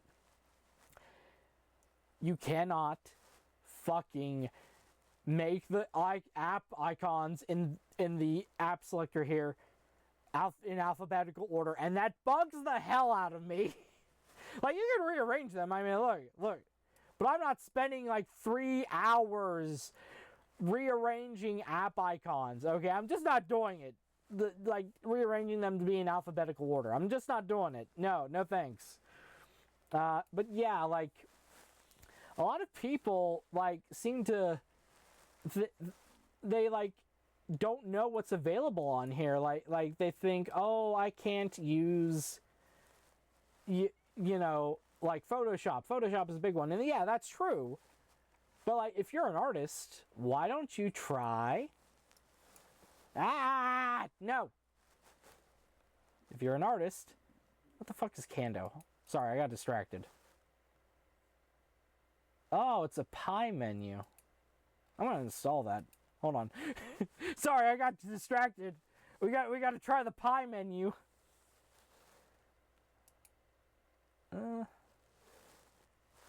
Mouse, stylus, touch, or controller input.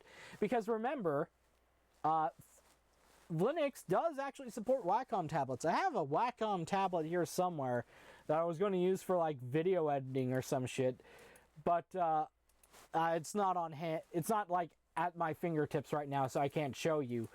But yeah, it worked right out of the box, you know. So it is, and it's like a name brand Wacom tablet. One of their cheaper ones, not like the cheapest one. I think I got it on sale for like $60, and it has like 4 button shortcuts, and it's like, oh hey, you know, it's pretty cool. I was watching a video by Explaining Computers, and he was like, hey, you can do all these cool things with a tablet. And I was like, oh, I want to do cool things with a drawing tablet, and then I never used it. I'm not an artist, and I thought I was going to use it for, I don't know what I thought I was going to use it for, but kind of wasted my money. Sorry. Well, maybe not. If I can find the damn thing, I can test it out on here. But yeah. Okay, let's open Cando. Oh, you gotta do the integration extension. Okay. Well. Okay, what are you doing? Okay. Let's just go here. fuck is run cat? I'm getting distracted again. What the fuck? Oh! You know, we're gonna install that too. Ain't that adorable? Aw. Open system monitor. Oh, hey. I never use this because I always just use HTOP. And honestly, I haven't used HTOP in years either because I'm like, yeah. So this is HTOP. Jesus Christ. Sudo. Fuck. Sudo. Sudo. DNF. Install. HTOP. Crouton. Okay.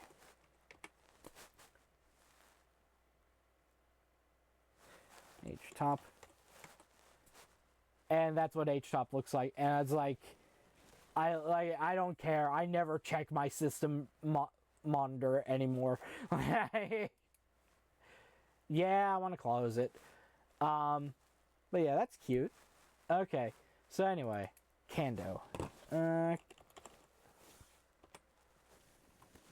Now there are going to be some people that install this just for the cute cat.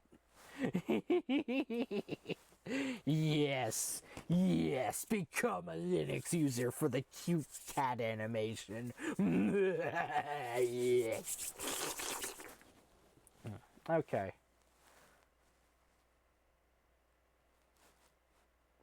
Okay, so now how do I use Cando? How do I use it? Oh, hey, there's Cando. Why the fuck did HTOP put an icon down here? Well, whatever. Alright, where is it? Where is it? Where's Cando? Where's Cando? Oh, there it is. Okay. Ah.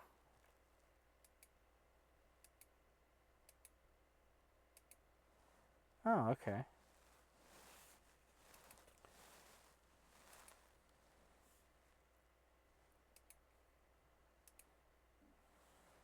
Default neon lights. Clean circle. You can download themes from the theme repository and learn how to create your own themes. Oh, they have a Discord server. Okay. Yeah, see, this is nice. I'm learning about all kinds of new software fucking using this from doing this this little thing, this little series. Several built-in themes. Easily create your own. Simply download this repository and copy the...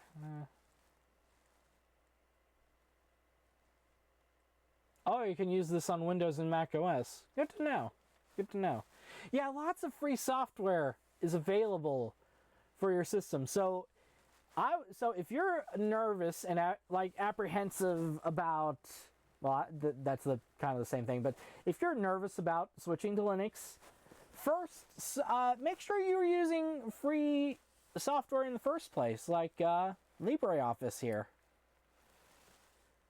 Oh, by the way, don't use OpenOffice. It's not fucking 2010 anymore. Seriously, the Apache Foundation needs to just let that go, okay? Just don't use OpenOffice. It sucks, okay? like literally, like 15 years ago, I switched to LibreOffice. And the thing with OpenOffice and LibreOffice is a fork of OpenOffice, right?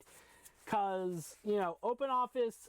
I don't know what specifically happened, but OpenOffice just kind of died out because the way the licensing worked, LibreOffice could take improvements from OpenOffice's code, but OpenOffice couldn't take improvements from LibreOffice's code, and the project just kind of lost steam and died out. So, you know, it's like,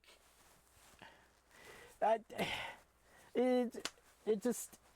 And the Apache Foundation will not let it go. Like, there are, like, you might think, oh, so nobody's working on it. So there is someone working on it. Last I heard, all they were doing was removing, like, spaces from the code. That's all they were doing, apparently. I mean, I haven't confirmed that myself, but, like, it's pathetic, right? And I remember when I switched to LibreOffice 15 years ago, like, before that, I would, like, always leave my OpenOffice windows open, and I'd notice it. Like my computer would slow down noticeably and be like, what the fuck is going on? Oh, okay, I left OpenOffice open, that's why. And then I switched to LibreOffice, and I noticed that I would, like, leave LibreOffice open for, like, days or weeks. And then I'd look at my taskbar, because I was still using Windows. And I'd look at my taskbar, and I'd be like, oh, that's still there, and my system didn't slow down at all. Hey. So, you know, I didn't even notice it running in the background. It was so much more efficient than fucking OpenOffice. So, don't use OpenOffice. Use LibreOffice. There are a couple other alternatives like OnlyOffice and WPS Office. I've never used those. I can't personally vouch for them. You can look into them if you want to. But, you know, that's a thing. All right. So, let's see here. Oh, I didn't mean to click on that. What am I doing? What was I doing? Hold on. Oh, find LaTeX symbols. Join Minecraft in-game events. What the fuck?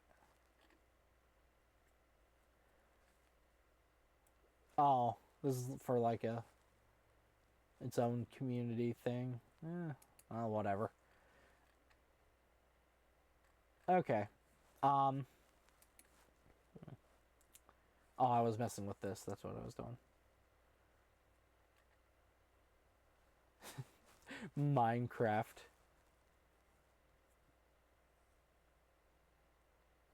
To get the most out of it, is recommended to use a pixelated icon theme.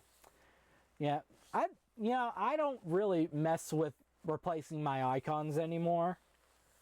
It's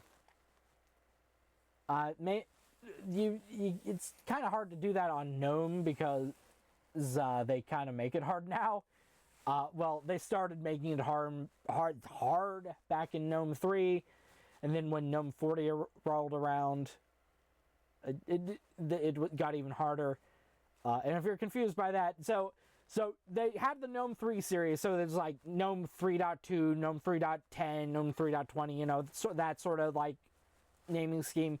And then they got to where they were going to release, you know, GNOME 4, and they were like, hey, why don't we call it GNOME 40 instead? So no, they didn't skip 37 versions. They just named it. You didn't miss 37 versions. They just called it GNOME 40 for some fucking reason. I don't know why. They just did. There,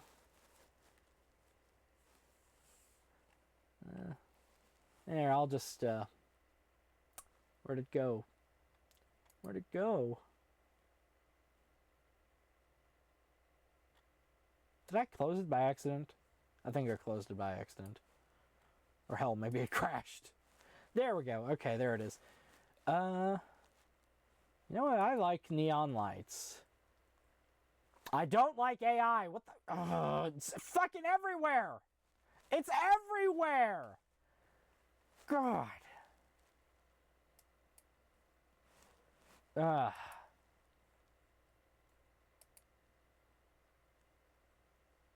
Okay.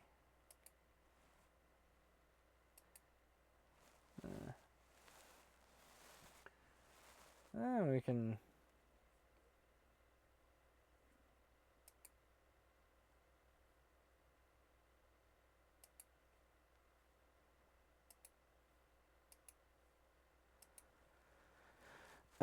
Let's do the bottom right corner.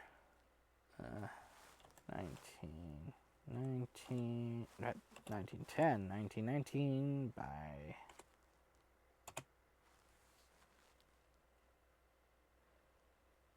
Oh, I see. I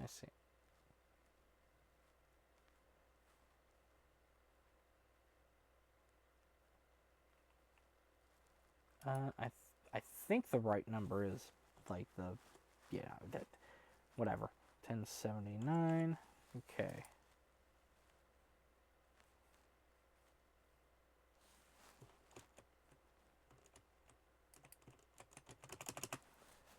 Okay.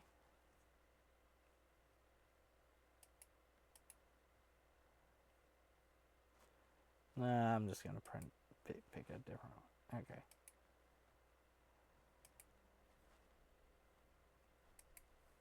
Okay. Oh, there we go. Okay. Oh, okay. Let's see here. Oh, we can escape. Nice. Oh, this looks so cool. Oh, what did I do? What did I do? Oh, okay. It just goes to the next workspace. Okay. Oh, damn. That's pretty cool. I'm probably not going to use this in my everyday life. Oh, I don't have GIMP installed. Maybe I'll have a look at that at a later date. Yeah. But yeah, back to the software discussion. Go ahead and look, because you might be surprised. I know people who don't know. I've seen someone just here recently that didn't know Blender was a free and open source project, and yeah, it's like one of the great success stories of free and open source software. You know, and like if there's a piece of software you want, check and see if it has a Linux version. Like even if it's proprietary software, it might still have a Linux version. Like we saw Discord and Chrome and you know, available in the Software Center. Like I'm sure there are some people who think, oh, you can't even install Discord or Chrome. You can. Actually, I think you can even install Spotify. Although the Spotify app was always experimental, and honestly, you shouldn't use Spotify. It sucks. Hold on, let me see here. Spotify. Yeah, you can. Yeah. It's a FlatHub app, and it's not verified. So it's what basically. Don't be like super afraid if it's not a verified app. It just means it's packaged by the community, not. Like, this isn't packaged by Spotify, right? And remember, a software package is just a piece of software that's ready to be installed and used. Okay. So, yeah. Yeah, like you know, or fuck it, DaVinci Resolve. I saw Louis Rossmann, who should know better. I'm not like knocking on him, but he should know better. DaVinci Resolve's available for Linux, although apparently it's a pain to install. And actually, you know what? We got some extra time today. I'm going to why don't we do it live? Okay, DaVinci Resolve. Okay, we're gonna install DaVinci Resolve here right now in real time. All right. I never used DaVinci Resolve, partly because they make you like register before you can download it. So I never tried it out. I use Kdenlive if I need to edit these videos.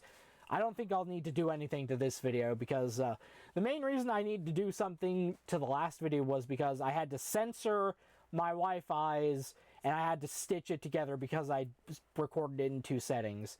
But I already turned the Wi-Fi off and the wired connection is working great this time. So yeah, we don't need to do that. So yeah, where am I? What am I doing?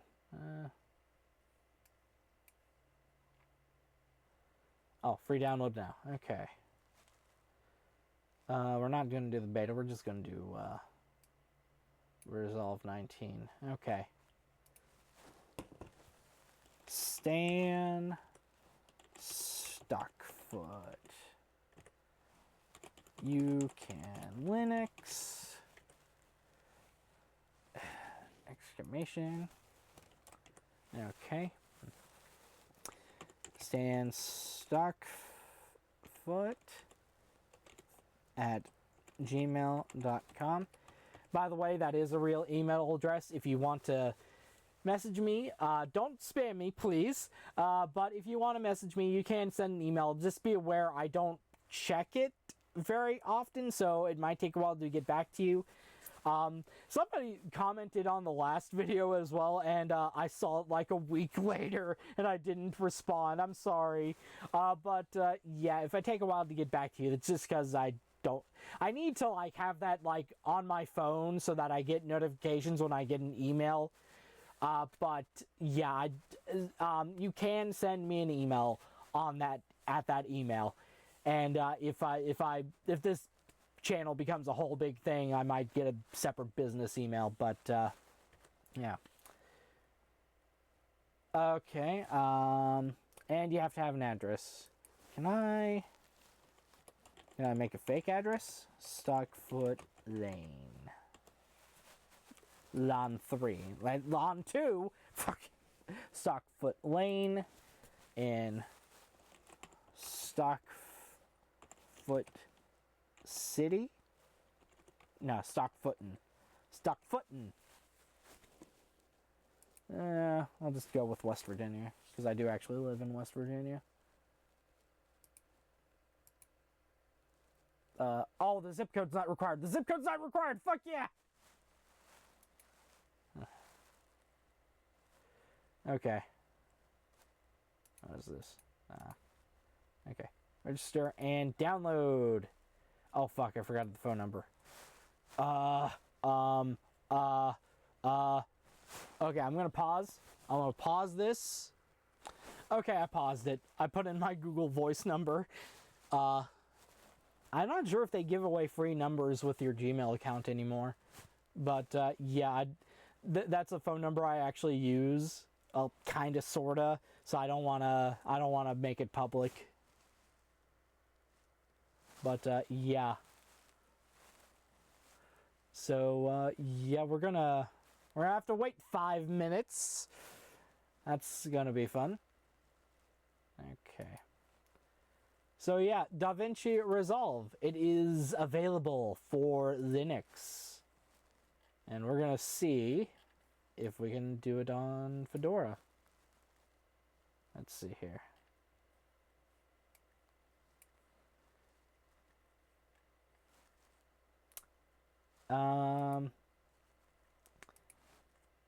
Yeah, instead of making you wait for all that, I'm gonna pause it again. Hold on.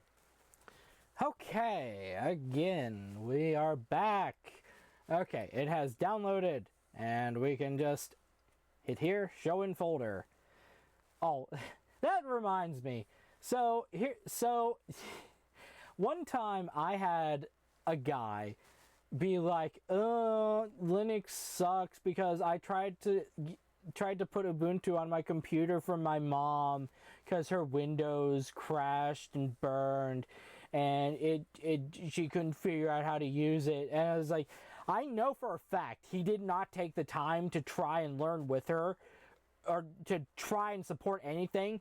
Don't fucking do that, by the way. If you don't know how it works, don't put it on other people when they don't know how it works either. I mean, come on, dude.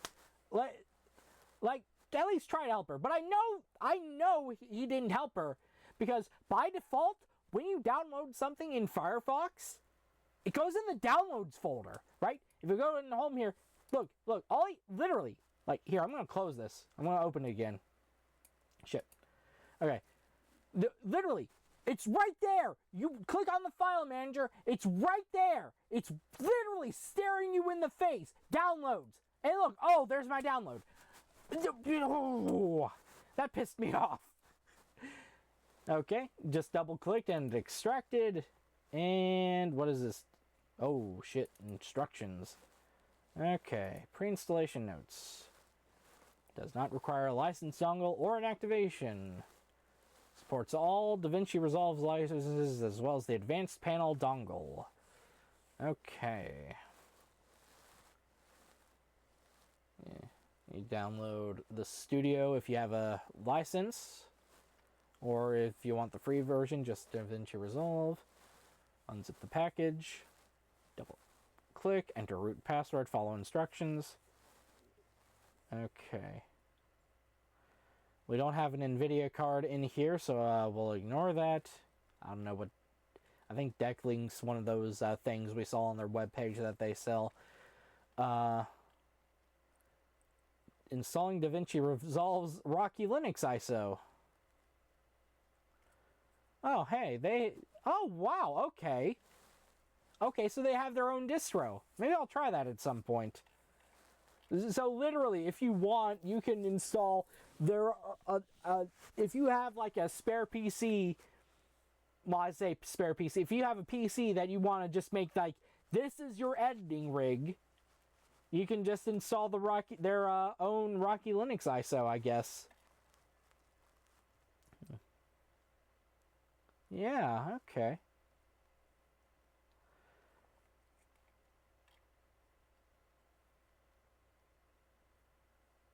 All right.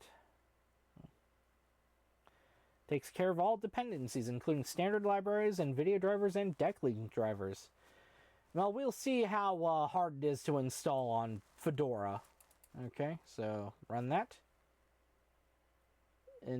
Install the following missing packages. zlib. Let me double... Yeah, that's executable as a program.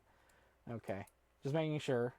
It should be if it came up with an error message like that, but sudo dnf install zlib.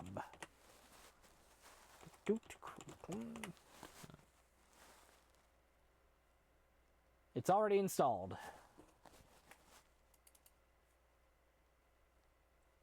Well, shit. Okay, hold on. I'm just gonna... We're done with that. Okay. And so it said outdated or missing. The problem might actually be that the package is newer than what it needs. So let's see here. DaVinci Resolve Fedora 42. Okay. 4 months ago. Okay, so that has nothing to do with what we want. Do they have the same error? Yes, they do. Okay, maybe this will work.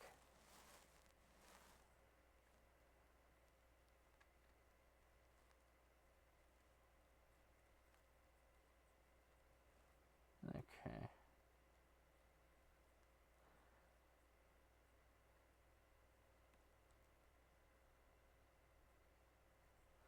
Okay, so those should already be enabled.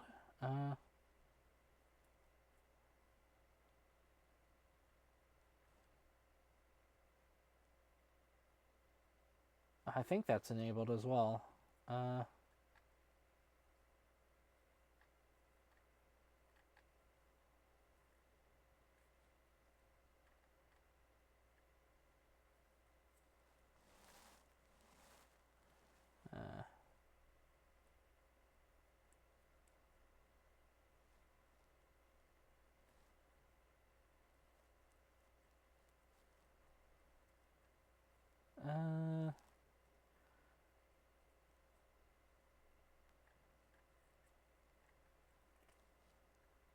Having trouble launching DaVinci Resolve.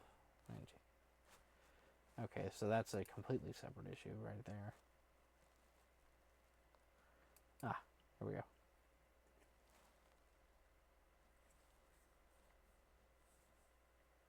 Oh, wait. The distro still uses zlib, but issue comes on new Fedora version 40, where zlib is not anymore available on distro, since system-wide change has been done to use zlib ng compat libraries.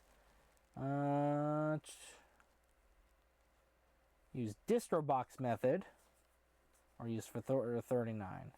Well, let's see here.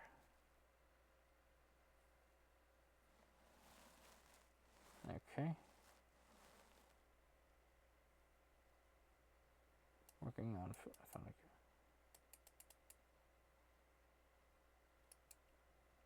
Okay.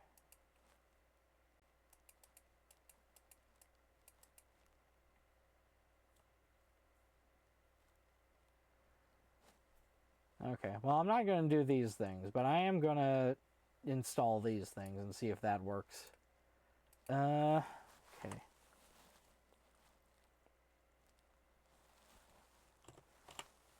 Okay, I'll try it. Okay. So if you wanna read it, install libxcrypt-compat libcurl libcurl-devel mesa-libglu. Okay. So that's sudo dnf install all that. If you wanna pause the video and write that down. Nope, did not work. Ah.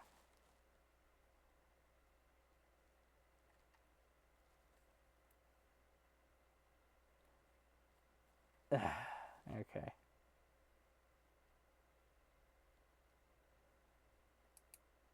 Ooh, hello. Okay. Okay. Sudo skip package check equals 1.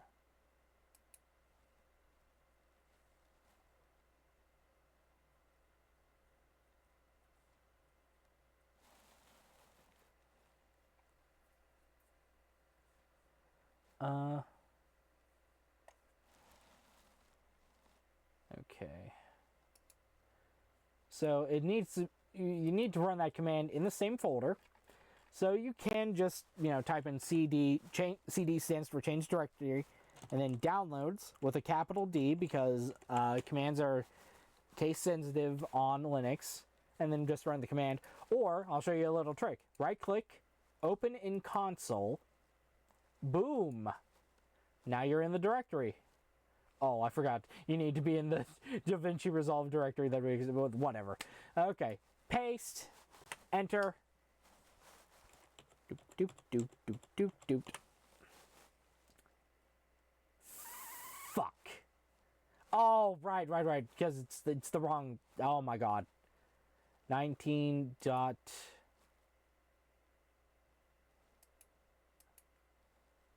Okay. Alpha. Up arrow key. In a terminal, the up arrow key populates the previous command, 19.1.4. Okay, there we go. Yes. Okay. So if you wanna know what I did, you can pause the video and write it down. Sudo skip _package _check equals 1. Skip package check is all in all caps. And then dot slash means run this file, right?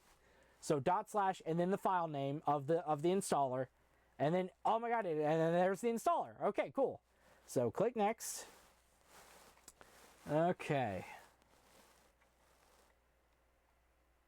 Minimum system requirements: Rocky Linux 8.6. Again, maybe I'll try Rocky Linux at some point. That'd be pretty funny if somebody was like, "Oh, I just use Rocky Linux on my whole PC to use DaVinci Resolve." Okay, so next, license agreement. Yeah, I agree. Blah, blah, blah. Yes, we'll show detailed log just in case. Come on. Yes, come on.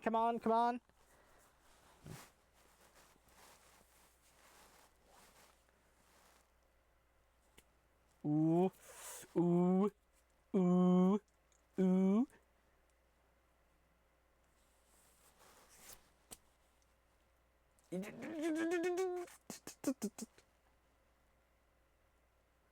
Finish! Ha! Fuck yeah! Okay, let's see if it launches. Oh god! What did you do? It installed like 1, 2, 3, 4, 5, 6 goddamn things.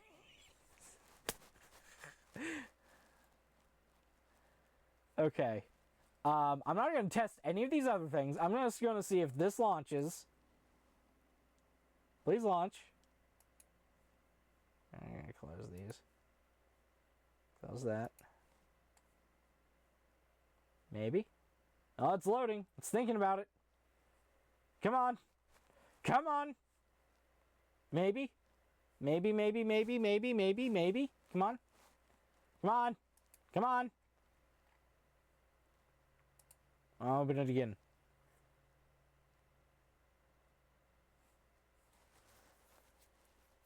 Maybe.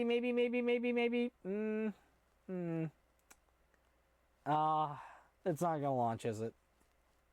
No, I don't think it is. Damn it! Damn it!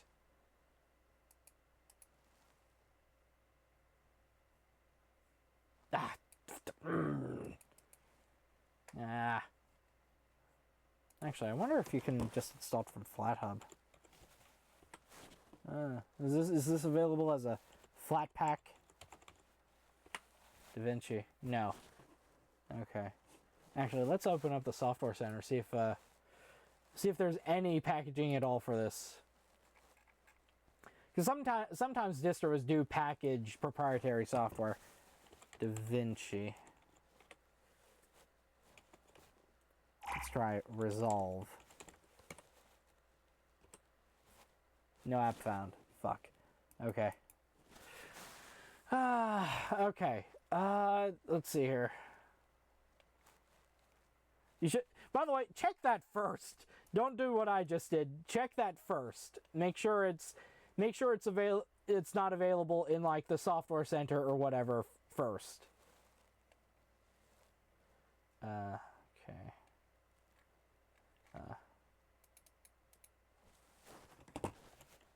Not opening. There we go. Be more specific.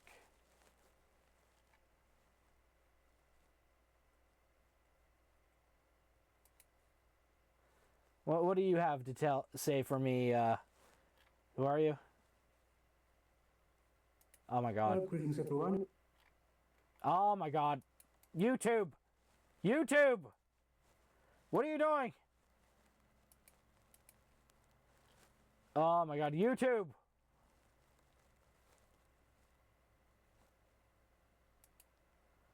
Oh, Jesus Christ, YouTube. Well, greetings everyone and welcome to another video. So on this video, Okay. like the title says, there's a problem with DaVinci Resolve in Fedora, whereby you follow the procedures to get it installed, Okay. but it does not launch. Oh. As you can see here, I'm trying to launch it. Okay. It's not launching. Actually, Yes. it says it's running. As you can see, the dot here. Yes, that is But exactly the problem I am soon having. disappear. As you can see, it's gone to show that it failed to launch. Okay. So I'm running Fedora 42 Workstation. Okay. But no! No! No! No! Oh, what? Ah.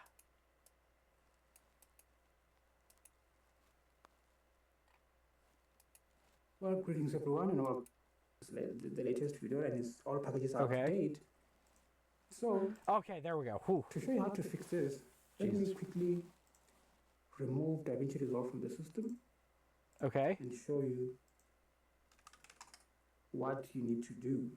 Okay, what do I need to do? And What do I that's when need you won't to do, really be able to Mamaja? see it if Mamaja. you are not Mama Ha? trying to execute Okay. DaVinci Resolve by the terminal in order for you to be able to see what is going on. Okay. Then you won't be able to see anything. So here I have the DaVinci Resolve package file, the run file, Okay. and then the instructions from Ubuntu. Yeah, I know it's Ubuntu. I'm only going to be needing few things in here. I'm going to be needing Okay. this section here, this up until this one here, and then I'm going to be needing. Oh, this did one. you write this This one. PDF? Hold on. Actually, let me see. Let me see if there's anything in the instructions. I don't think there is. No, there isn't. Okay. Double checking. Need is universal. I've been doing this Okay. on CacheOS and Ubuntu, Okay.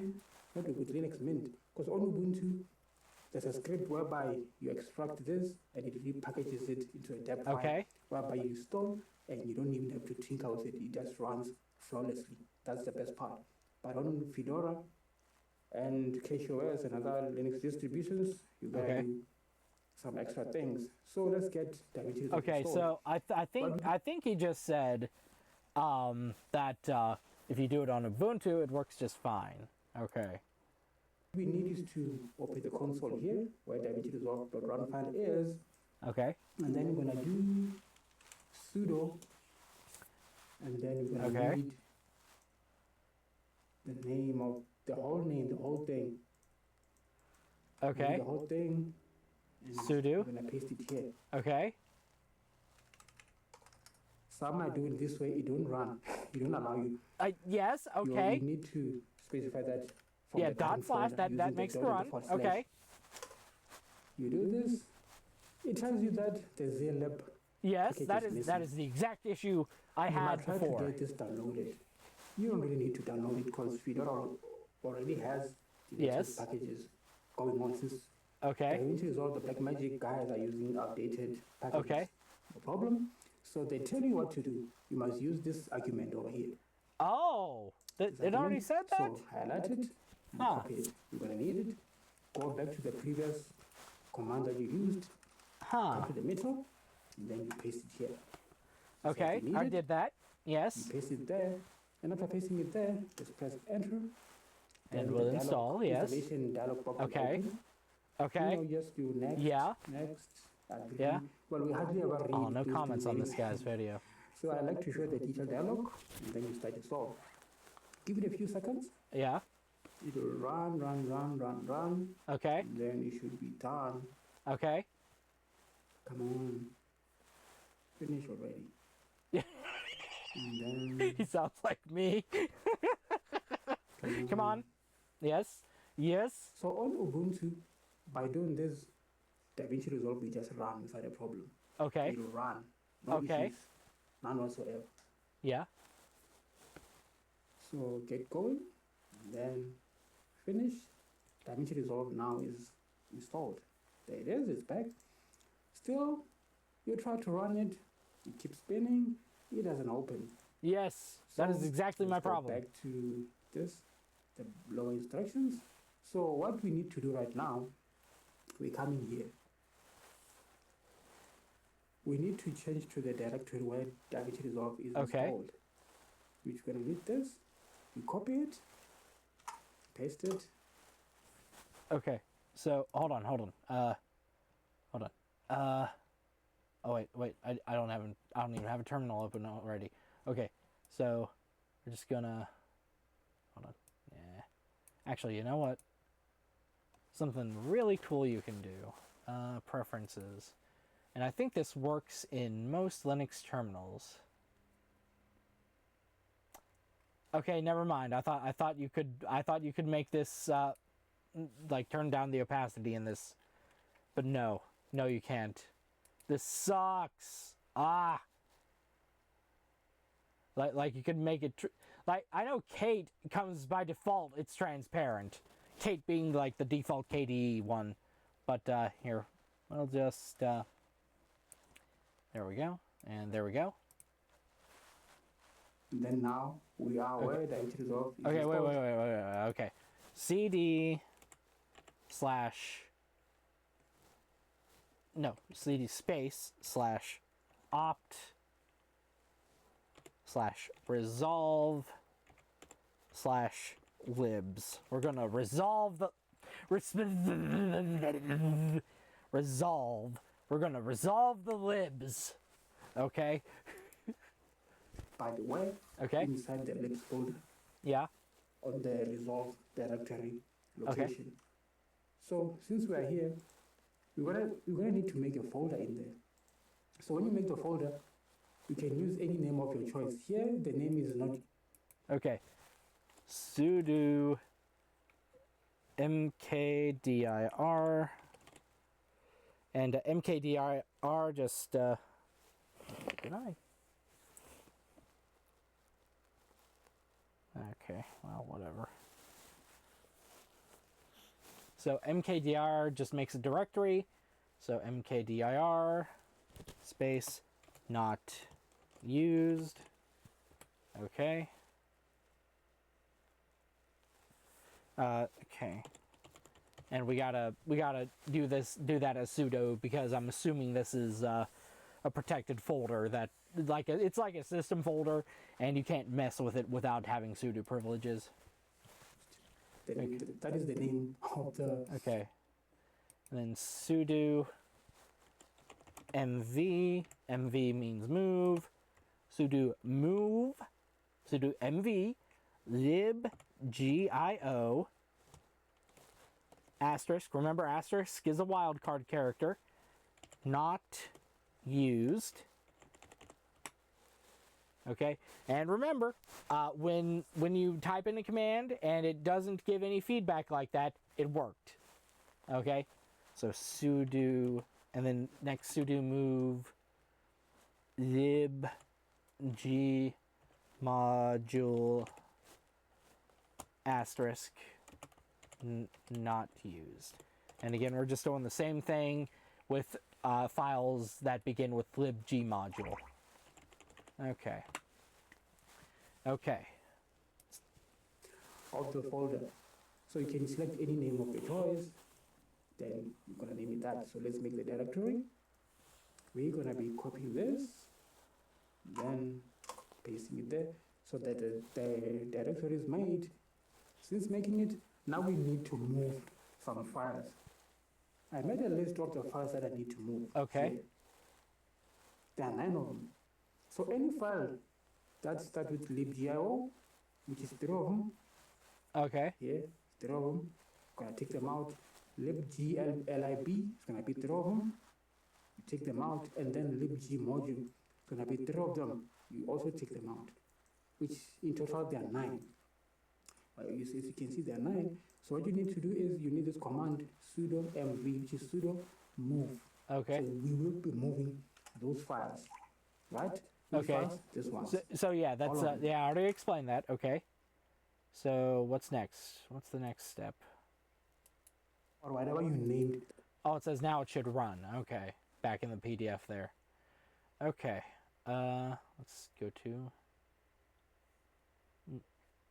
Wait, no. So we just go to the desktop icon and come on. Yes. Yes, it's thinking about it. It's thinking about it. Come on. Come on. And it did the same thing. Damn it. The folder. Oh, not. Spelling is wrong. Not used. Okay. You. Okay, so... Oh, God, we gotta... Hold on. Steps to take. Okay, type... Okay. Oh, okay. So, we already installed that in when we did earlier. So, sudo dnf install libxscript-compat. Okay, so... Here, we're just going to copy and paste this from this guy's description. Thank you. Okay, and then... Hell yeah. Okay. What? Oh, because we already did that with, okay. Because we already moved libgio wildcard and libg module. Okay. So, okay, so those files, we didn't need to do that with, but I don't know, but okay, whatever. Okay. Let's try it. Come on. Oh, yes! Yes, it works! Yes! Oh, that was so easy. Okay. Quick setup. Your graphics card might not be quite powerful enough for heavy color correction work, but you should be fine to do HD editing and basic color correction. Okay.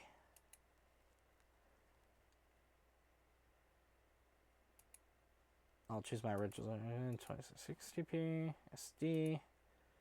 Okay, yeah, we'll just do 1080p HD. Yeah, home/stand/videos will be fine.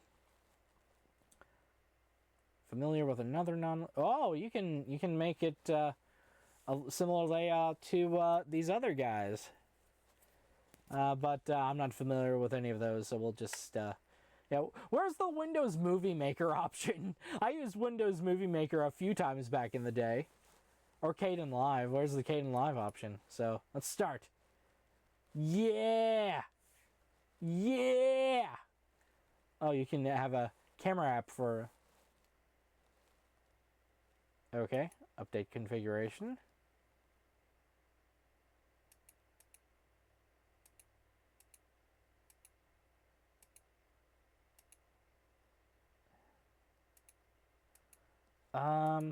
Where would this be under? Memory and GPU. Okay.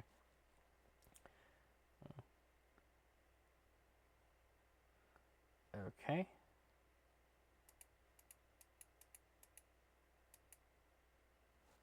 I mean, it looks fine to me.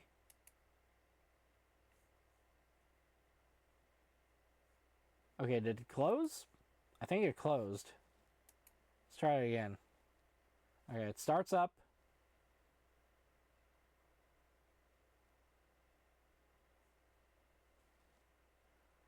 Okay, what the fuck?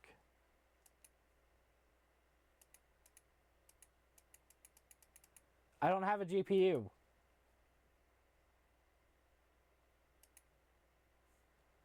Oh, God. All I have is the integrated GPU. What is wrong with you?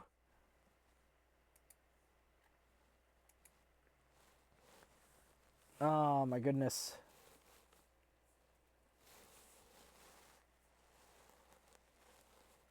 Okay, update configuration.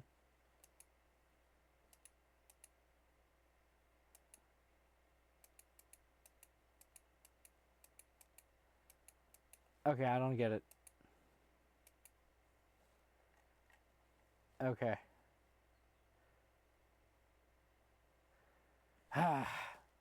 Okay. Let me see here.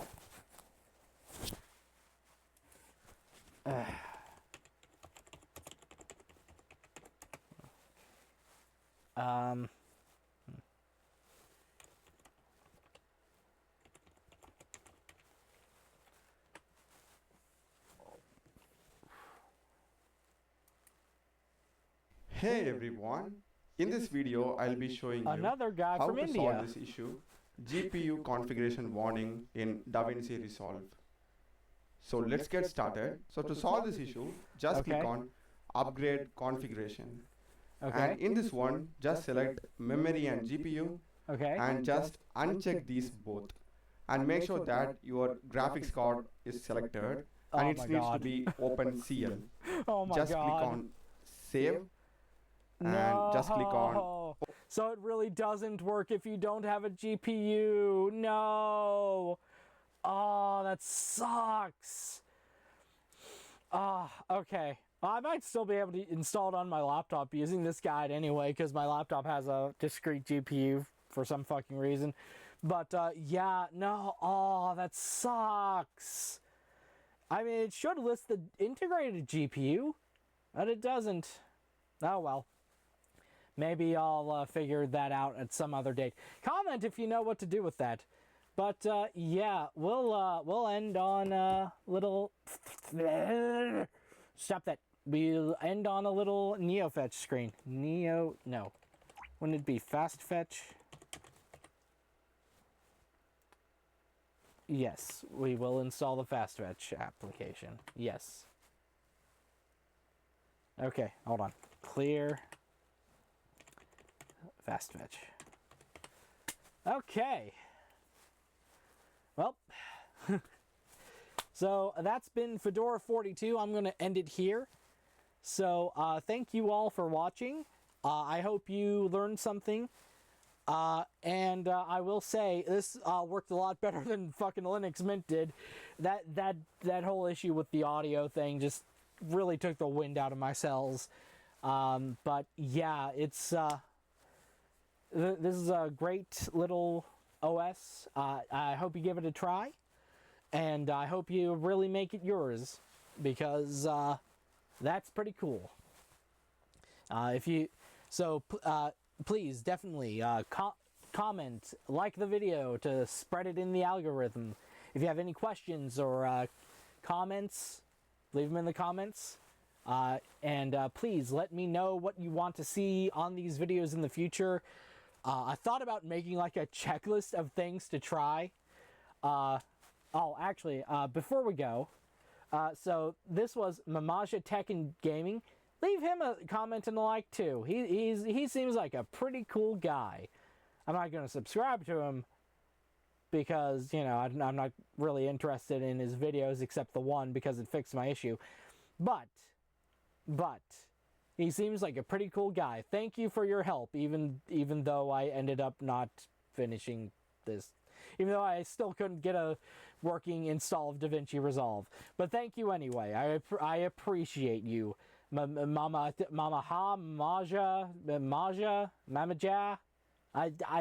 I am really sorry. I genuinely have no idea how to pronounce your name. But you're pretty cool in my book. So go leave him a like. Oh, he only has 4 likes. I'll leave him a like on my laptop when I get done recording. But yeah, so this has been Fedora 42. Thank you for watching. Like, subscribe, comment, and I will see you next time. Real quick, I don't know when I'm going to be able to record again because, you know, my schedule at work's going to be changing, and the biggest problem is getting my mother out of the house because she puts the TV on really loud, and then shows up in the recording, and then she, like, yells at the TV. I don't want that in my fucking videos. So, yeah. Yeah, I don't know when I'll be able to record again, but I'll do it when I can. So, yeah. See you next time.